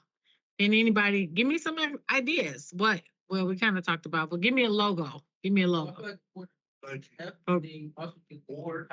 Yep. Nike, Jordan, McDonald's, Epic Games, FL Studios, Chick-fil-A. Absolutely. Quick Services. There we go. Is it?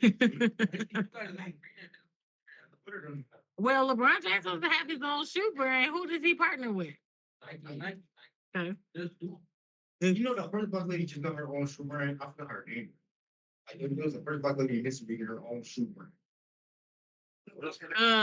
Athlete, the runner? Yeah. You know, the Curry, if I remember. No, it is. Shoe I brand. don't know. Yeah. Alex Felixson. Alex. No. Yeah. Allison Felix. That's what she is. That's what she is. Yes. You feel like she should? Who's gonna give it to her? You gonna give it to her? I mean, like 100 like a All right. But she is. Question number 5. You ready? Why are trademarks important in esports? They prevent unauthorized copying of game mechanics, ensure teams and brands are easily recognizable to fans, protect inventions from being duplicated. They allow game publishers to claim exclusive rights to their stories. What's your first? Yeah. Get it wrong. See. Wait, hey. No. It's B. No points for any of it. It is B. Trademarks. Remember, are easily trademarks. What are your trademarks? Identity, right? What are your trademarks? No, when you see it, right? So people can identify you. They can identify the brand with the with the name or I was the. thinking about it on a also time, like to make sure that. No. C.L.I.C.K. Well, that's true. That's true. They are important. That's true. They could be important for different reasons. They can be important for different reasons. Yeah, that's another. Yeah. So let's go back to that. That's a good point. What other answers do you think could be relevant to this? Not just B. So what else could be a good reason to trademark something? You got something like take off like the games. And like with the floss kid, they do make floss like 27 million. Before that back in the game, because he didn't get a paper on it or like a trademark on it, so you couldn't make no money from it. Okay. That's true. You can go back. But what other reasons would trademarks be important? Not just for recognition, but along the lines of what you were saying. So lawful, people can steal them, people can use them as their own brand. That's why contracts, legal rights, and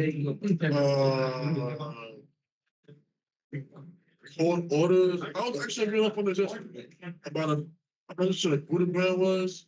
Some another brand about how they was talking about how they got the company started by a bigger company. Yeah. Yeah. It was like report about it, and the court said, "Well, y'all gotta protect yourself. Gotta protect yourselves. Technically, they have every right to take your stuff, and y'all was just." Because you didn't register it, right? Trademark, it's important to register it. So now you are officially protecting your brand. You're officially protecting your logo. So when people recognize you or recognize it for something, they'll know that it's yours. Question number 6. Yeah, we don't have that many. You ready? Which type of protection would be most relevant for ensuring no one else can make a headset using your unique gaming innovation? I'm gonna get. No one's in the first. No one's in the first. He said. We both know the correct answer would be like. He said it first. I knew. Yeah, because we just talked about this, right? We had a specific example with Ninja. Because a patent is essential for protecting new gaming technologies or hardware, ensuring the inventor has exclusive rights to their creations. 7. Should have had more. Yes. Can any but okay, bonus. Name another patent. What do you think is another patent? Patent. Music. Those are going to be copyrights. They're going to be copyrights. Like idea of updating my game, like something that is only like or updating beats or something like that. Like Or you got to give me a specific example. Like Siri. There you go. The technology. Electrical computer parts. Computer parts. Yeah. Computer parts to be patented. I feel like what else is that's what term is it put that she put it at me. Hey, it's fighting at school, bro. You not. Go ahead, Noah. I'll give you a chance. Design. Shoot, design. Yes, a design. Absolutely. That's what I'm saying. I'm chill. Israel, what was your idea? Like I'll be like certain like game.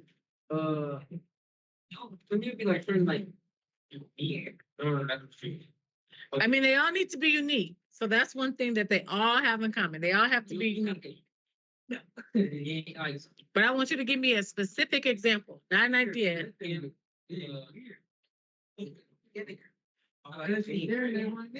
Like you know how to So what mechanic? Give me an example. What do you know? Like split screen. Yes, that's a great example. That's something. Self-driving. Yes, technology, self-driving technology, absolutely. And Tesla isn't the only well, self-driving, but a lot of But a lot of cars have like self-parking. So you can like parallel, they will automatically parallel park your car. Mercedes has that technology. See? Mhm. And has had it for a long time. Send it to where?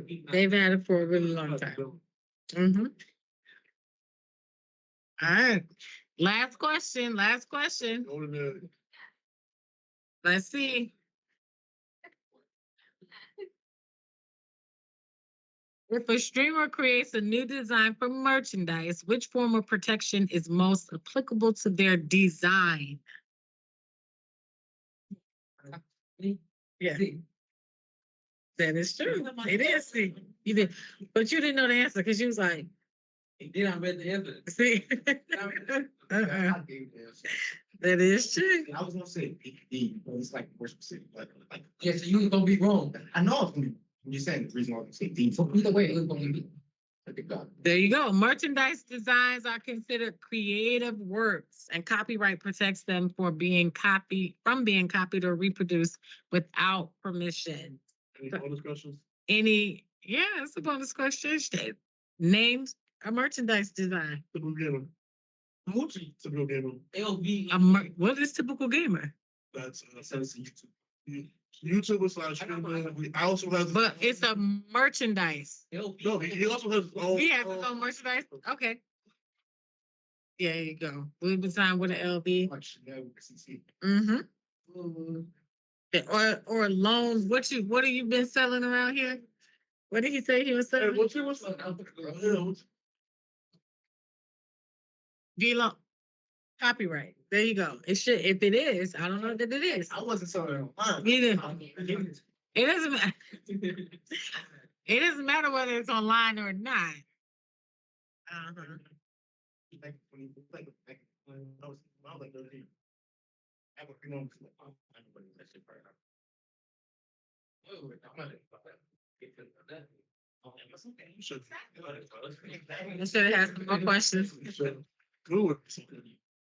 You know, but- That is. That was a good exercise. That was a good. So everybody, next time I'll give you guys a handwritten test. Let's see. Okay, drum roll. Y'all ready for the winner?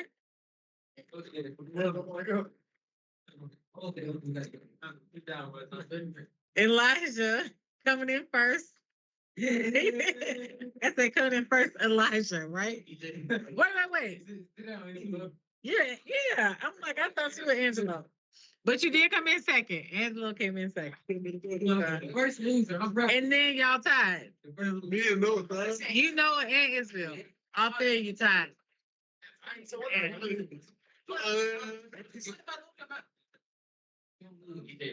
Wait, what is it forget? I do that get a Don't worry about it. I'm giving my hot dog. Let me see what I can come up with. Y'all get us. Yeah, don't give him nothing. Don't give me that nothing. He doesn't sort. I'm bad. We were cheating the whole time. You give me a second. Just get a second. Stop. Big, weird, please. Such base between these. Damn. Why? It's your obsession. I'm talking away. Extension.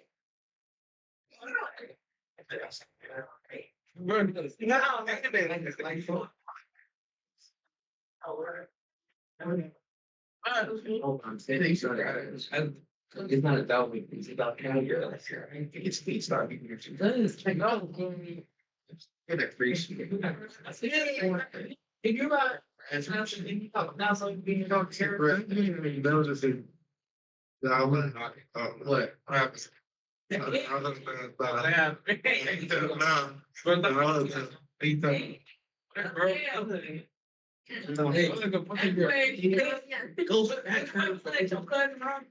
No. Okay. I'll say this. Yeah, it was 10 minutes. Okay, I think I like that. So like,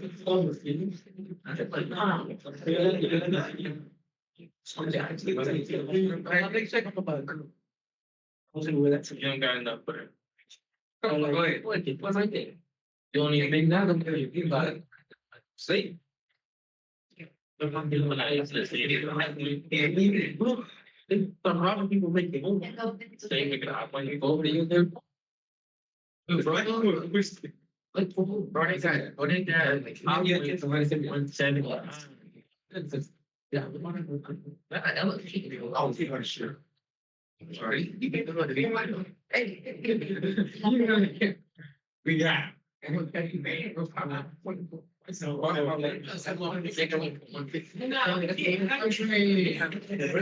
I'll give it to you next Monday. Everybody, first, second. And then all third, no, 1/3. You Do gotta do do we have a tiebreaker for third place? Come on. All three of you. No. He thought place too. Don't count. He I thought. just go, man. No. Give me the bonus question, buddy. Y'all gotta, then y'all gotta have a bonus. Huh? I do not listen. You're a kid. Let's go. Let's go. All three. It's all three y'all. It's all three y'all. Y'all going, okay.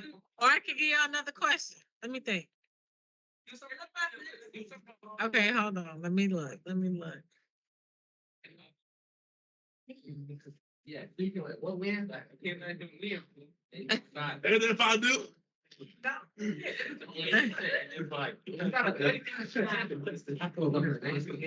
Let's see. I'm already this with the team doing stuff. I need to play a London. That's very good news. You know, let's go.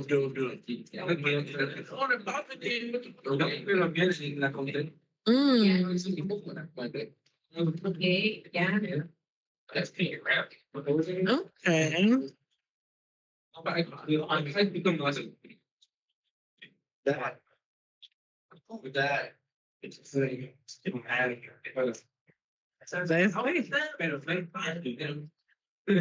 So that's why. That's not my. And that was so down. Okay. Y'all like, well, we're gonna do a Oh,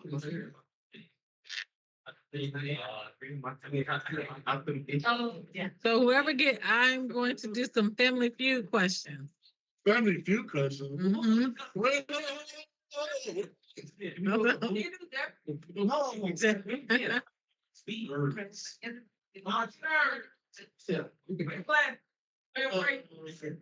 He got racial people, don't got no line. Yeah. Oh, you ain't no nurse. So the girls gonna look at you. Okay, They love my pepper.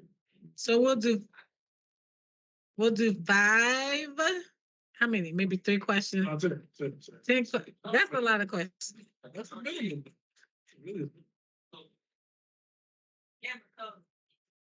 I do got coke.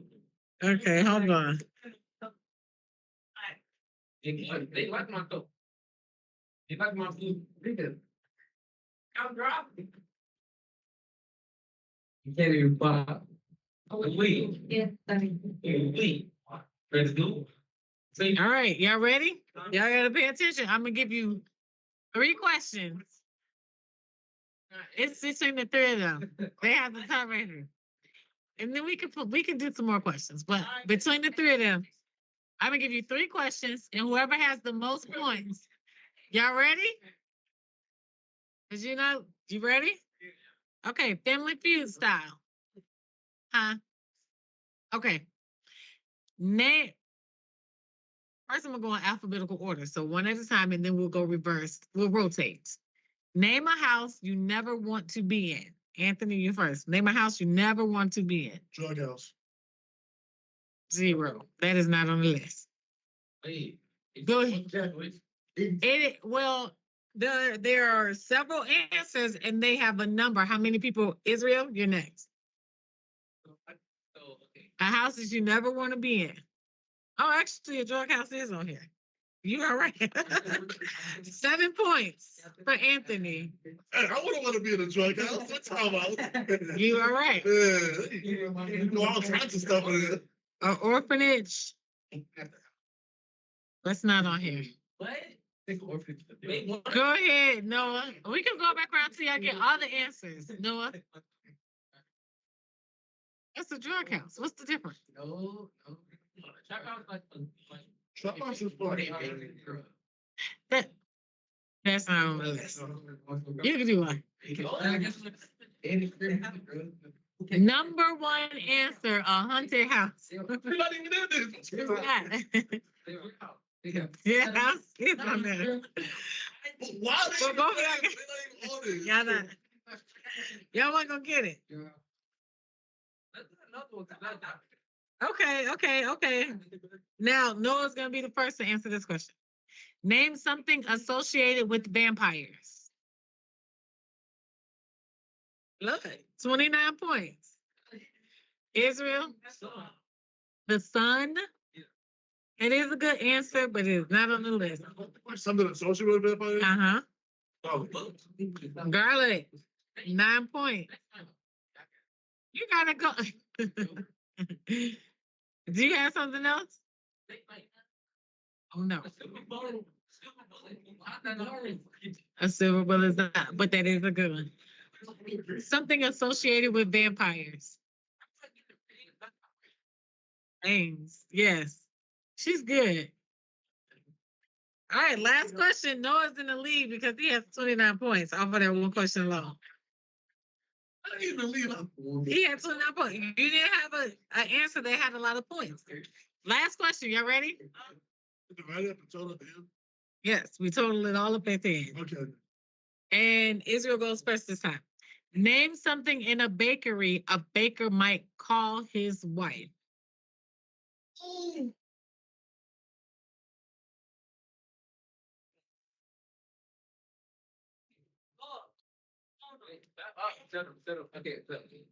Something that you will find in a bakery that a baker might also call his wife as a nickname.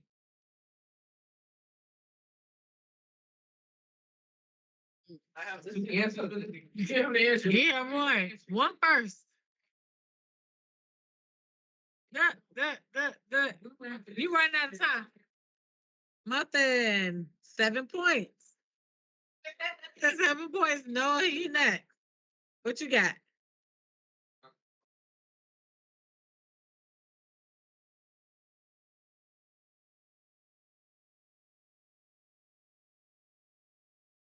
No. You can call your wife, hey, Brad, what's up? All right. What you got? What you got, Anthony? So it's something about a baker? Uh-huh. Wait till it's your turn. A baker will call his wife. Sugar, that's 5 points. 32 points for honey buns. So those 32 points. So after the top 3 questions and answers, no, well, they're breaking the tie. Yeah. Israel wins with 39 total points. You had 29. You had 21 total points. All right. So you will get, those are my top 3. Elijah, Anthony, Israel. Angelo, correct. Thank you. All right, that was fun. You want to do another one? Sure. Only if you're interested. We can do another one. Honey bun. That's so slow. Here you go. Okay, here we go. No more. I already won. No. No, well, the competition, this is just for fun. Okay. So y'all can raise your hand like a buzzer. So whoever raises their hand first goes first, okay? If you could go to the land of Oz, what would you ask the wizard for? Make me rich. You could have won, but that money is number one. Yes. Make me rich. Okay. All right. $1,000 I got a No. Mm. About $1,000 I got a million. Let's do a rhyming one. You ready? Tell me a word that rhymes. Oh, are you listening? Are you listening?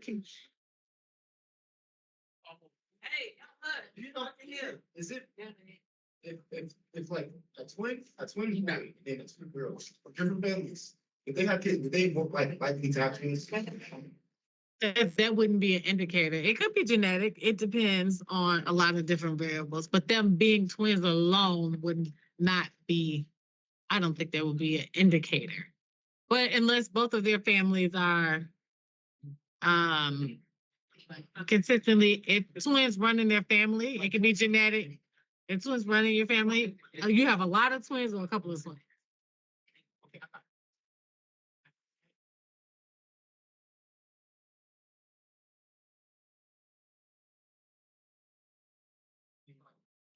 Yeah, that might be. It might be an indicator that you're more likely to have twins.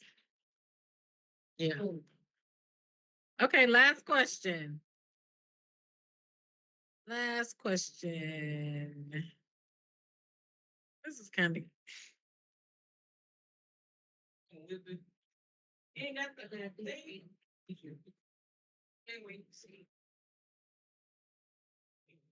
Here's an easy one that y'all would know. Name a professional sport where the players make a lot of money. Basketball. No, I can go. Yeah. Oh, say it again. I can answer this. It is the most high paid for soccer. Just a sport where It's baseball.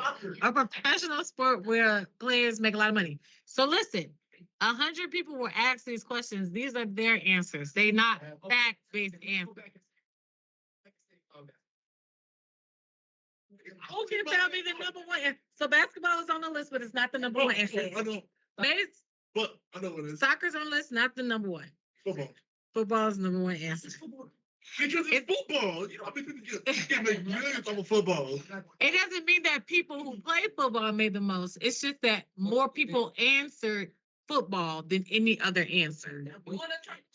Uh, You wanna try one? yeah, That's something that a cat has that you don't. I can't have it. That is true. But first, That's the top five. first, okay, four legs. I would say that. 9 lives. 9 lives. Tail is number one. That's a good one. That's a good one. That's so challenge for something. That's a good one. Okay. Okay. Well, that's all that I have for today. Next week, we will have prizes for Elijah, Angelo, and Israel. Thank you very much.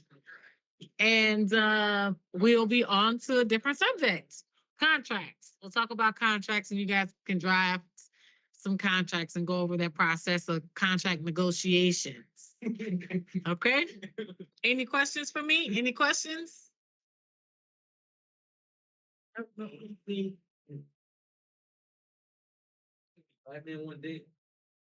Do I think?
notes in the key of C major. Now, if you don't know how to come about these notes, we can talk about that later. But right now, we're just going to assume that you know the notes in C major are C, D, E, F, G, A, and B. Okay, so that's it. That's all of C major just written out for you. Now, the rules that apply to this apply to any key. We're just using C because it's not really messy. There aren't any sharps or flats, all whole tones. Okay, so the first thing we're going to do is we're going to assign each one of these letters a number. So C is going to be 1 because it's what's called the root note of the scale. D is 2, E is 3, F is 4, G is 5, A 6, B 7, so on and so forth. All right, so now we want to figure out how these 7 notes combine to make different chords. So let's start with the most important one in the scale, which is going to be C major. Now, it's pretty simple. Any major chord is going to be what's called a triad. Now, the definition of a triad is just a chord with 3 different notes. There's a very precise formula that it goes along with this. So a C major triad, you just take the first note, the third note, and the 5th note, and combine them. Now these 3 notes together, C, E, and G, will make a C major chord. Now, there are a lot of different ways that we can combine these. All these different ways are going to be called different voicings, and some voicings you'll probably find more familiar than other, but this is the gist of it. Now, if you kind of notice when you go 1, 3, 5 like that, we're just skipping a note every time. Now, this is actually a really important concept because it will tell you all the other chords in this key.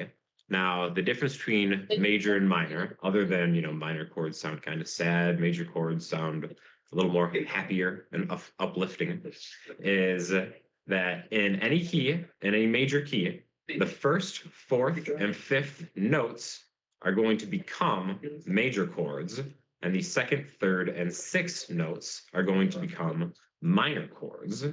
Now, what that means is any of these 7 notes, just single pitches all by themselves, have the potential to become a triad chord. Now, the one we haven't talked about is the 7th one, B. This is going to be a diminished triad, which doesn't really sound super pleasing to the ear, but it definitely has its place in music. And like rock and pop, you don't hear it too much, but it's definitely worth talking about. So the way you find out which chords go with each other, like I said, the 1, 4, and 5 are all going to become major chords. 2, 3, and 6 are all going to become minor. You just do the same thing you did with the C. You went 1, skipped a note, 3, skipped a note, 5. So if we want to find out what D's chord in the key of C is, we already know that since it's the 2nd one, it's going to be a minor chord. Well, D minor is going to be D, skip 1, F, skip 1, A. E's chord is going to be E, skip 1, G, skip 1, B. So E, G, and B are going to make an E minor. F, 4 is a major chord. F, A, all the way back to the beginning. C, F, A, C, that's F major. G major also sounds good with this. G, skip 1, B, skip 1, D. A, 6 is minor. A, C, E. B, this is B diminished. So its chord is going to be B, D, and F. Now, there's a lot of different types of chords, and once you kind of see this as your framework for building them, all the names of the chords are going to make sense. Like for a major 7, all you would do is just add the 7th note from there and so on. We'll probably do another video discussing that.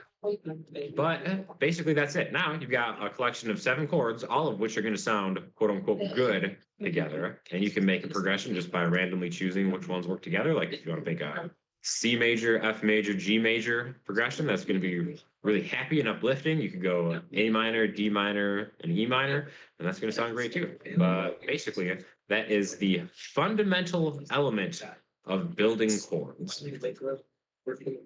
All right. And now just a real quick video explaining the money chord, your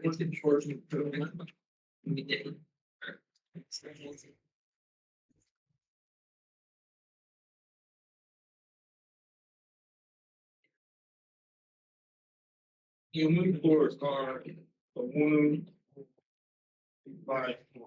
Those chords are in honestly every song you've ever heard. 1, 5 chords are every song You can play a lot of all your favorite songs in somehow, some way to even that because it has the chords. Or it's also you don't have to sing.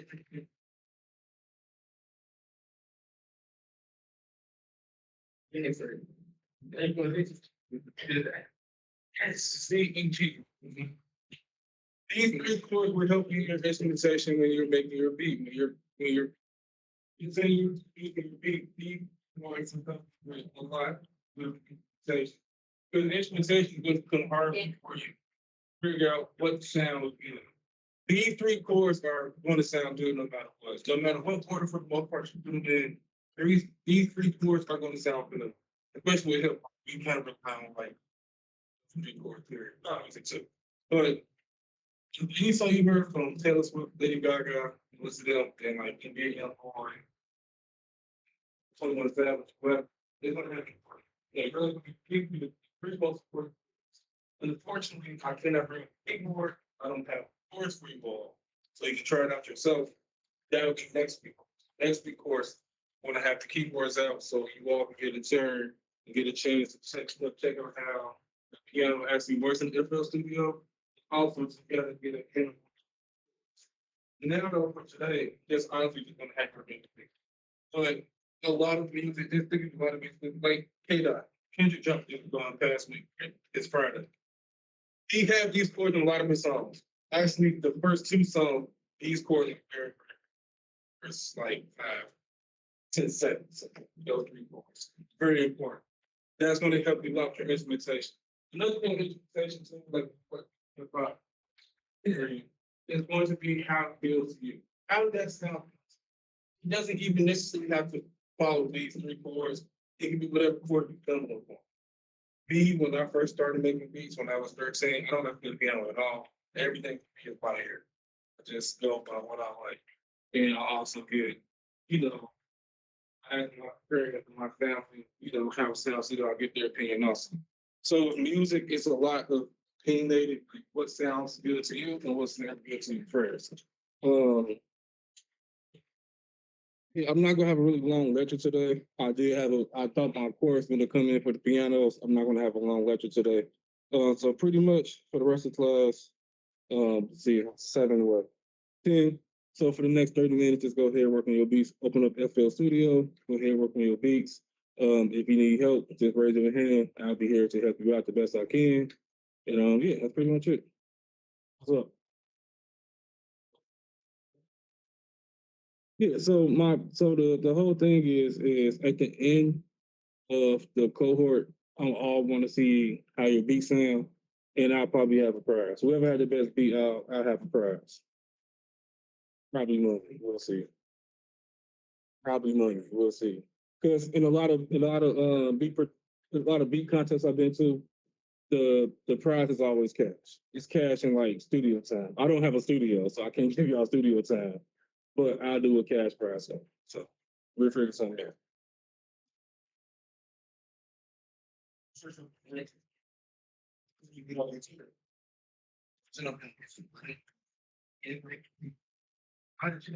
You can see the FL Studio too, so it need to be playing the FL Studio. It need to be playing in the program. Like we hit play, it need to play in the program too.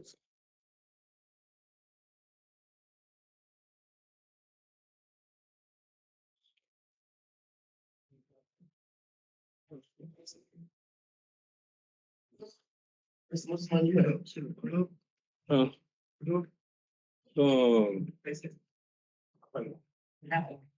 um, working your beats. Working your beats, yeah. My plan was to get the keyboards out, but my chords haven't came in yet. What was my one? Nah, we got two. I just gotta get chords. Get some USB chords. I'll order them. They should be here tomorrow. Tomorrow class, I get to have them.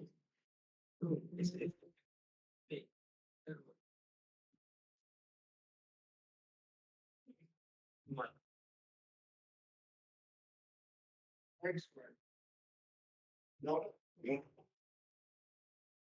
Ah. Thank God. I'm gonna come on. It's okay. All my people say like, what? think I want to. Ornamental. You like a ornament? What else?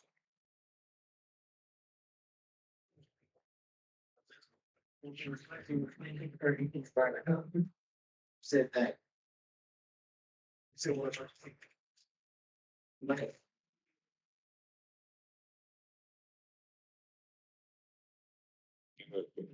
wait. I'm sorry. Tell. That's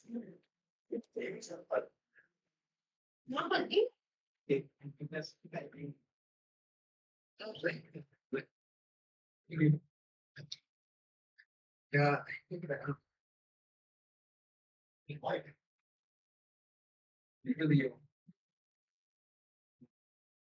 Really.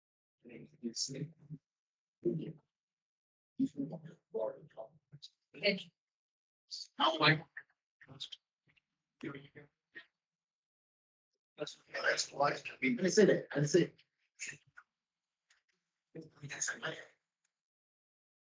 Only. It's like, yeah.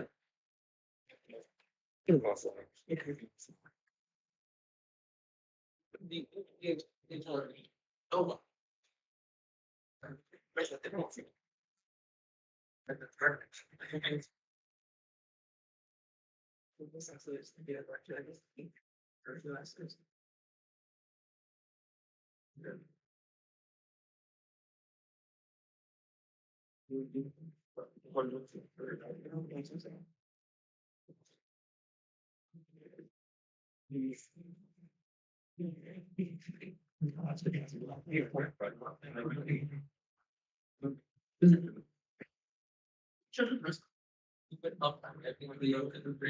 Wow.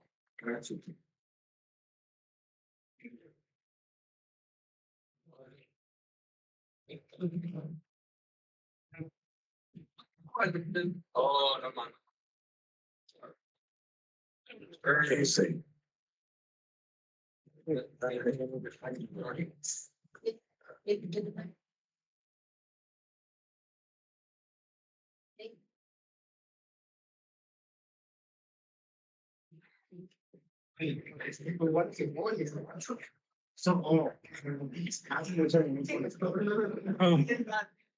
Voting. So, Peter Palazzo vote.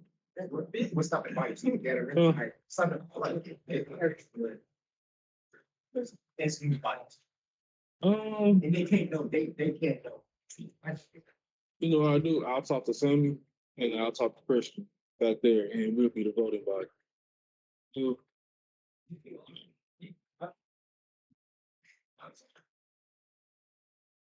what's going on? He was saying how we gonna vote on the beach, because at the end of the cohort, we're gonna have beat. Pretty much. You got, you got the best beat. And me, Christian, and Sammy, we'll be the voting body.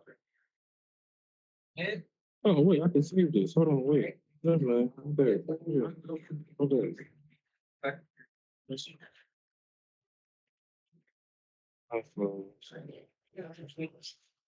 I'm dropping the thing to the people like they think they're like, okay.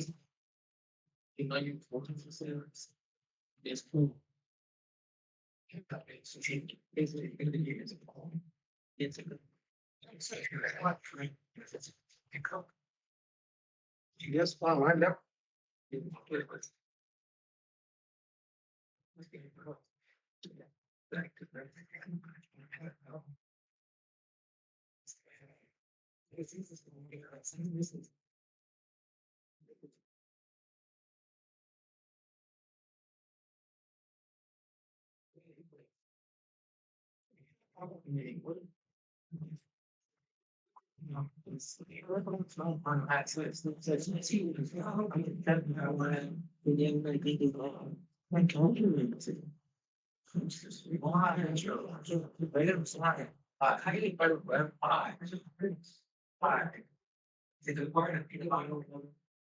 So they might be like, you know, it's so slow.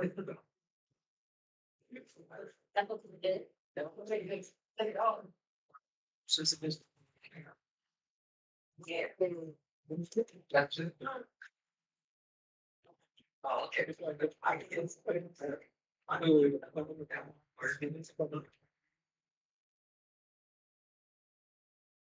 I'm talking to you all day.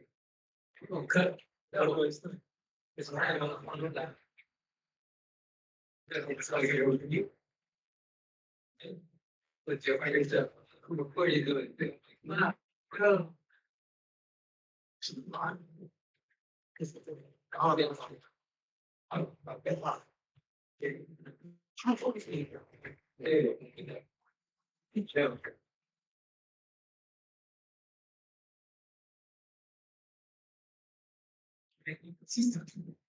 At the place again, there's no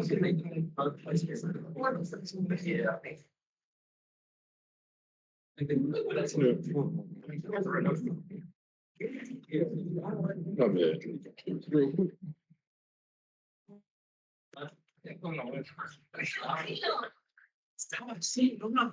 Hey, yeah,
yeah. Yeah. Oh, they got some, I think. I give it 50. Yes. War, the war started. The well, so much, it would like to go to the. Well, it was. Yeah, you can pretty strong. Yeah. Yeah, I got some mark for him. That's instant game. Basically, like, it's a short lesson. Okay. It's in that. That's it. But I'm like, it's not for this thing. Hey, like, you know that, like, we need to go. I will study her. What's my split? You don't have. That's. Can't do nothing. It's the most. It's like a.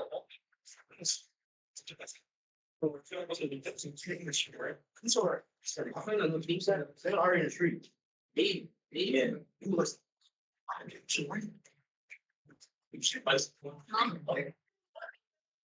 Oh, yeah. Who's that? Right here. You sign out? Go ahead, sign out. It's not like.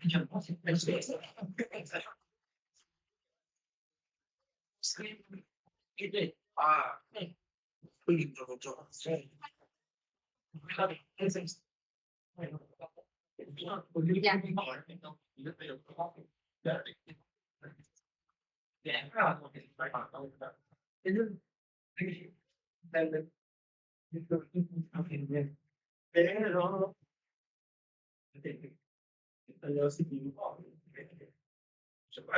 Friday.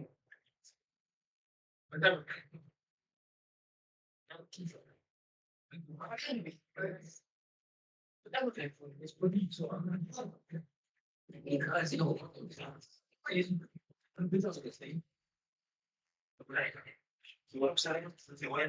I said, why not? Let's go. You can. Oh, you can.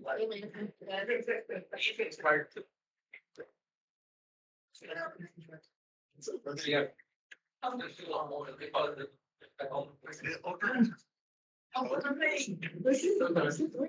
No, that's what it's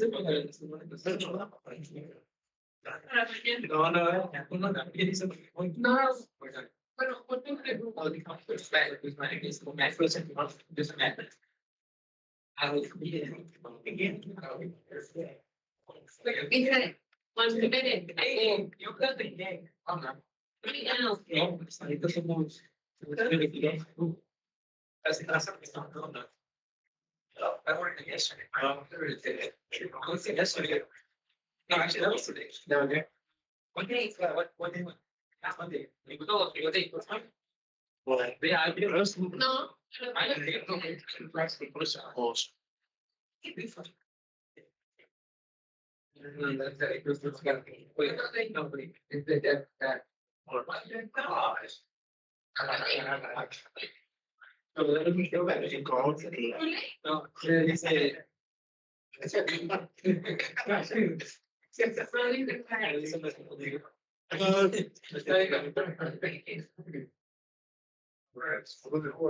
standing up. I'm standing up.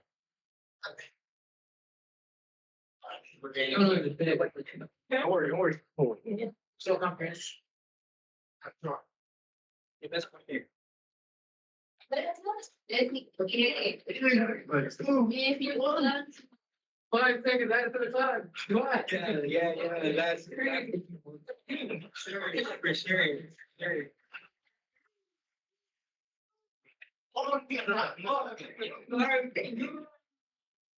I am trying.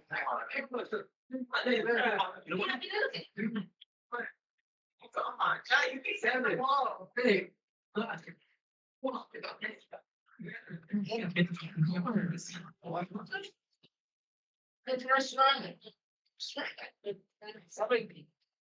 Why is it? I was gonna say, why was it? Just like the. What? Seriously, why was it? Hold on.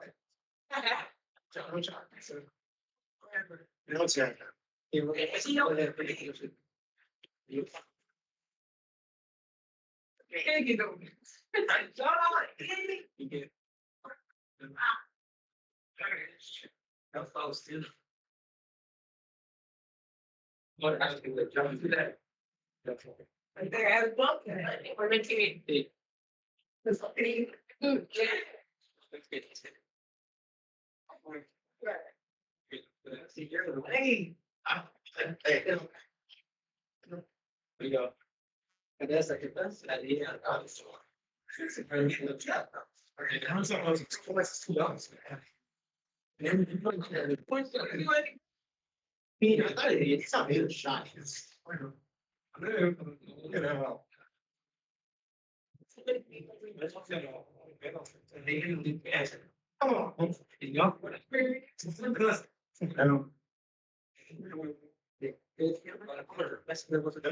Everything under what? Also, going back.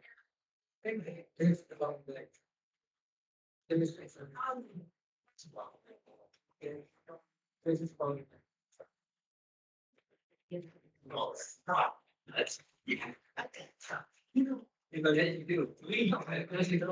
Then we do that. They do that. And it's up to do it too. Don't want.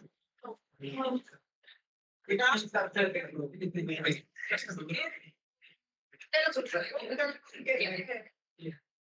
I'm here.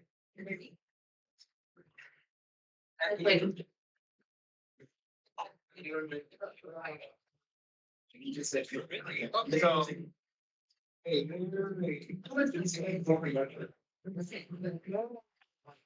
oh. Yeah, I did it. Pero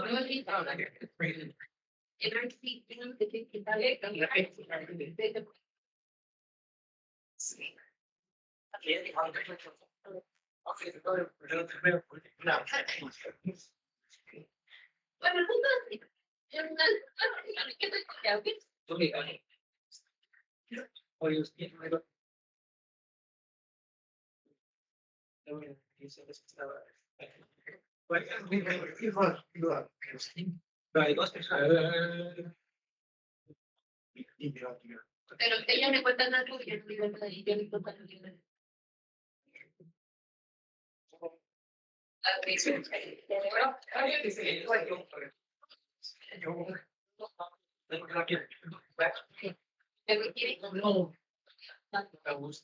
No. Like I just said, it's not like how are they gonna work? Oh.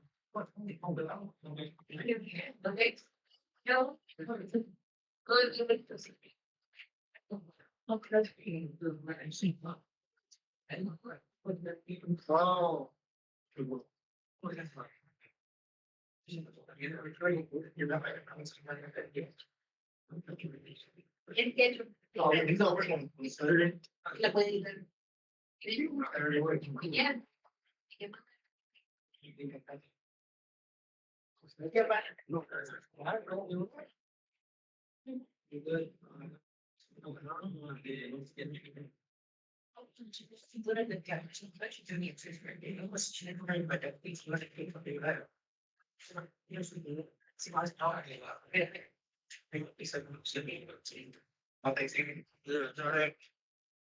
You heard that one? Look at the dog. Hey, Kendrick. Yeah. What do you think? Alright, so I want to hear this. let's see. A little harder. It's a West Coast album. What do you mean? He kind of like okay. Like I don't know anybody else, but me busting all that stuff like so. I love it. I think it's his third best album. My favorite album, C.L.I.C.K. They're gonna be forever best album. Like I bought the album on vinyl. Like yeah, I bought that on vinyl. So, it's that, and then I would say Good Kid, Mad City. That's his most. It's an easier album to get into, right? It's my mom loved that album. And then it would be, and then like it's more.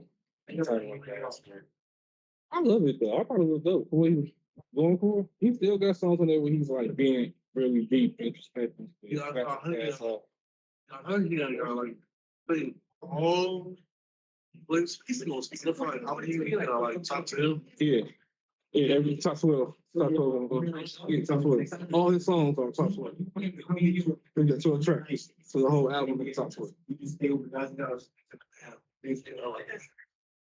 I mean, that's his this is like Kendrick was like maybe the comedy of that. Like this kid come as very No, my thing with this is this, right?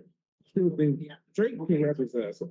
I don't think nobody can deny that he can rap. He can rap his ass off. But I think that it's kind of showing this like how contemporary from the culture that he is. Like even today, you're even today, right? He's suing it. He's suing Universal Music Group and Spotify, Drake. Because he said that they're inflating his numbers. Yeah, he said they inflated his numbers. So yeah, it kind of shows that he's not represented in social. And he doesn't understand what it is to be in a hip hop. He look at hip hop as a content and not as like hip hop. Like he's really crashing already. As y'all youngsters say, he's crashing already. Sweet. all there was.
All right, y'all, it's 7:45. It's about that time. Y'all can go ahead and save your progress and your beats. Go ahead, log off. Clean up your laptops, wipe them down, close them.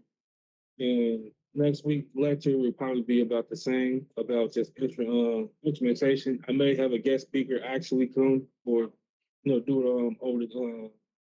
over Microsoft Teams. We might have a guest speaker. But if you have any questions, comments, concerns, you can please email me at aramis.singleton@clickservicesnfp.org. Or if you see me in class, come over to the side and I can answer the question the best way that I can. But until then, I will see you all next week for instrumentation again, and I will see you all Friday for streaming.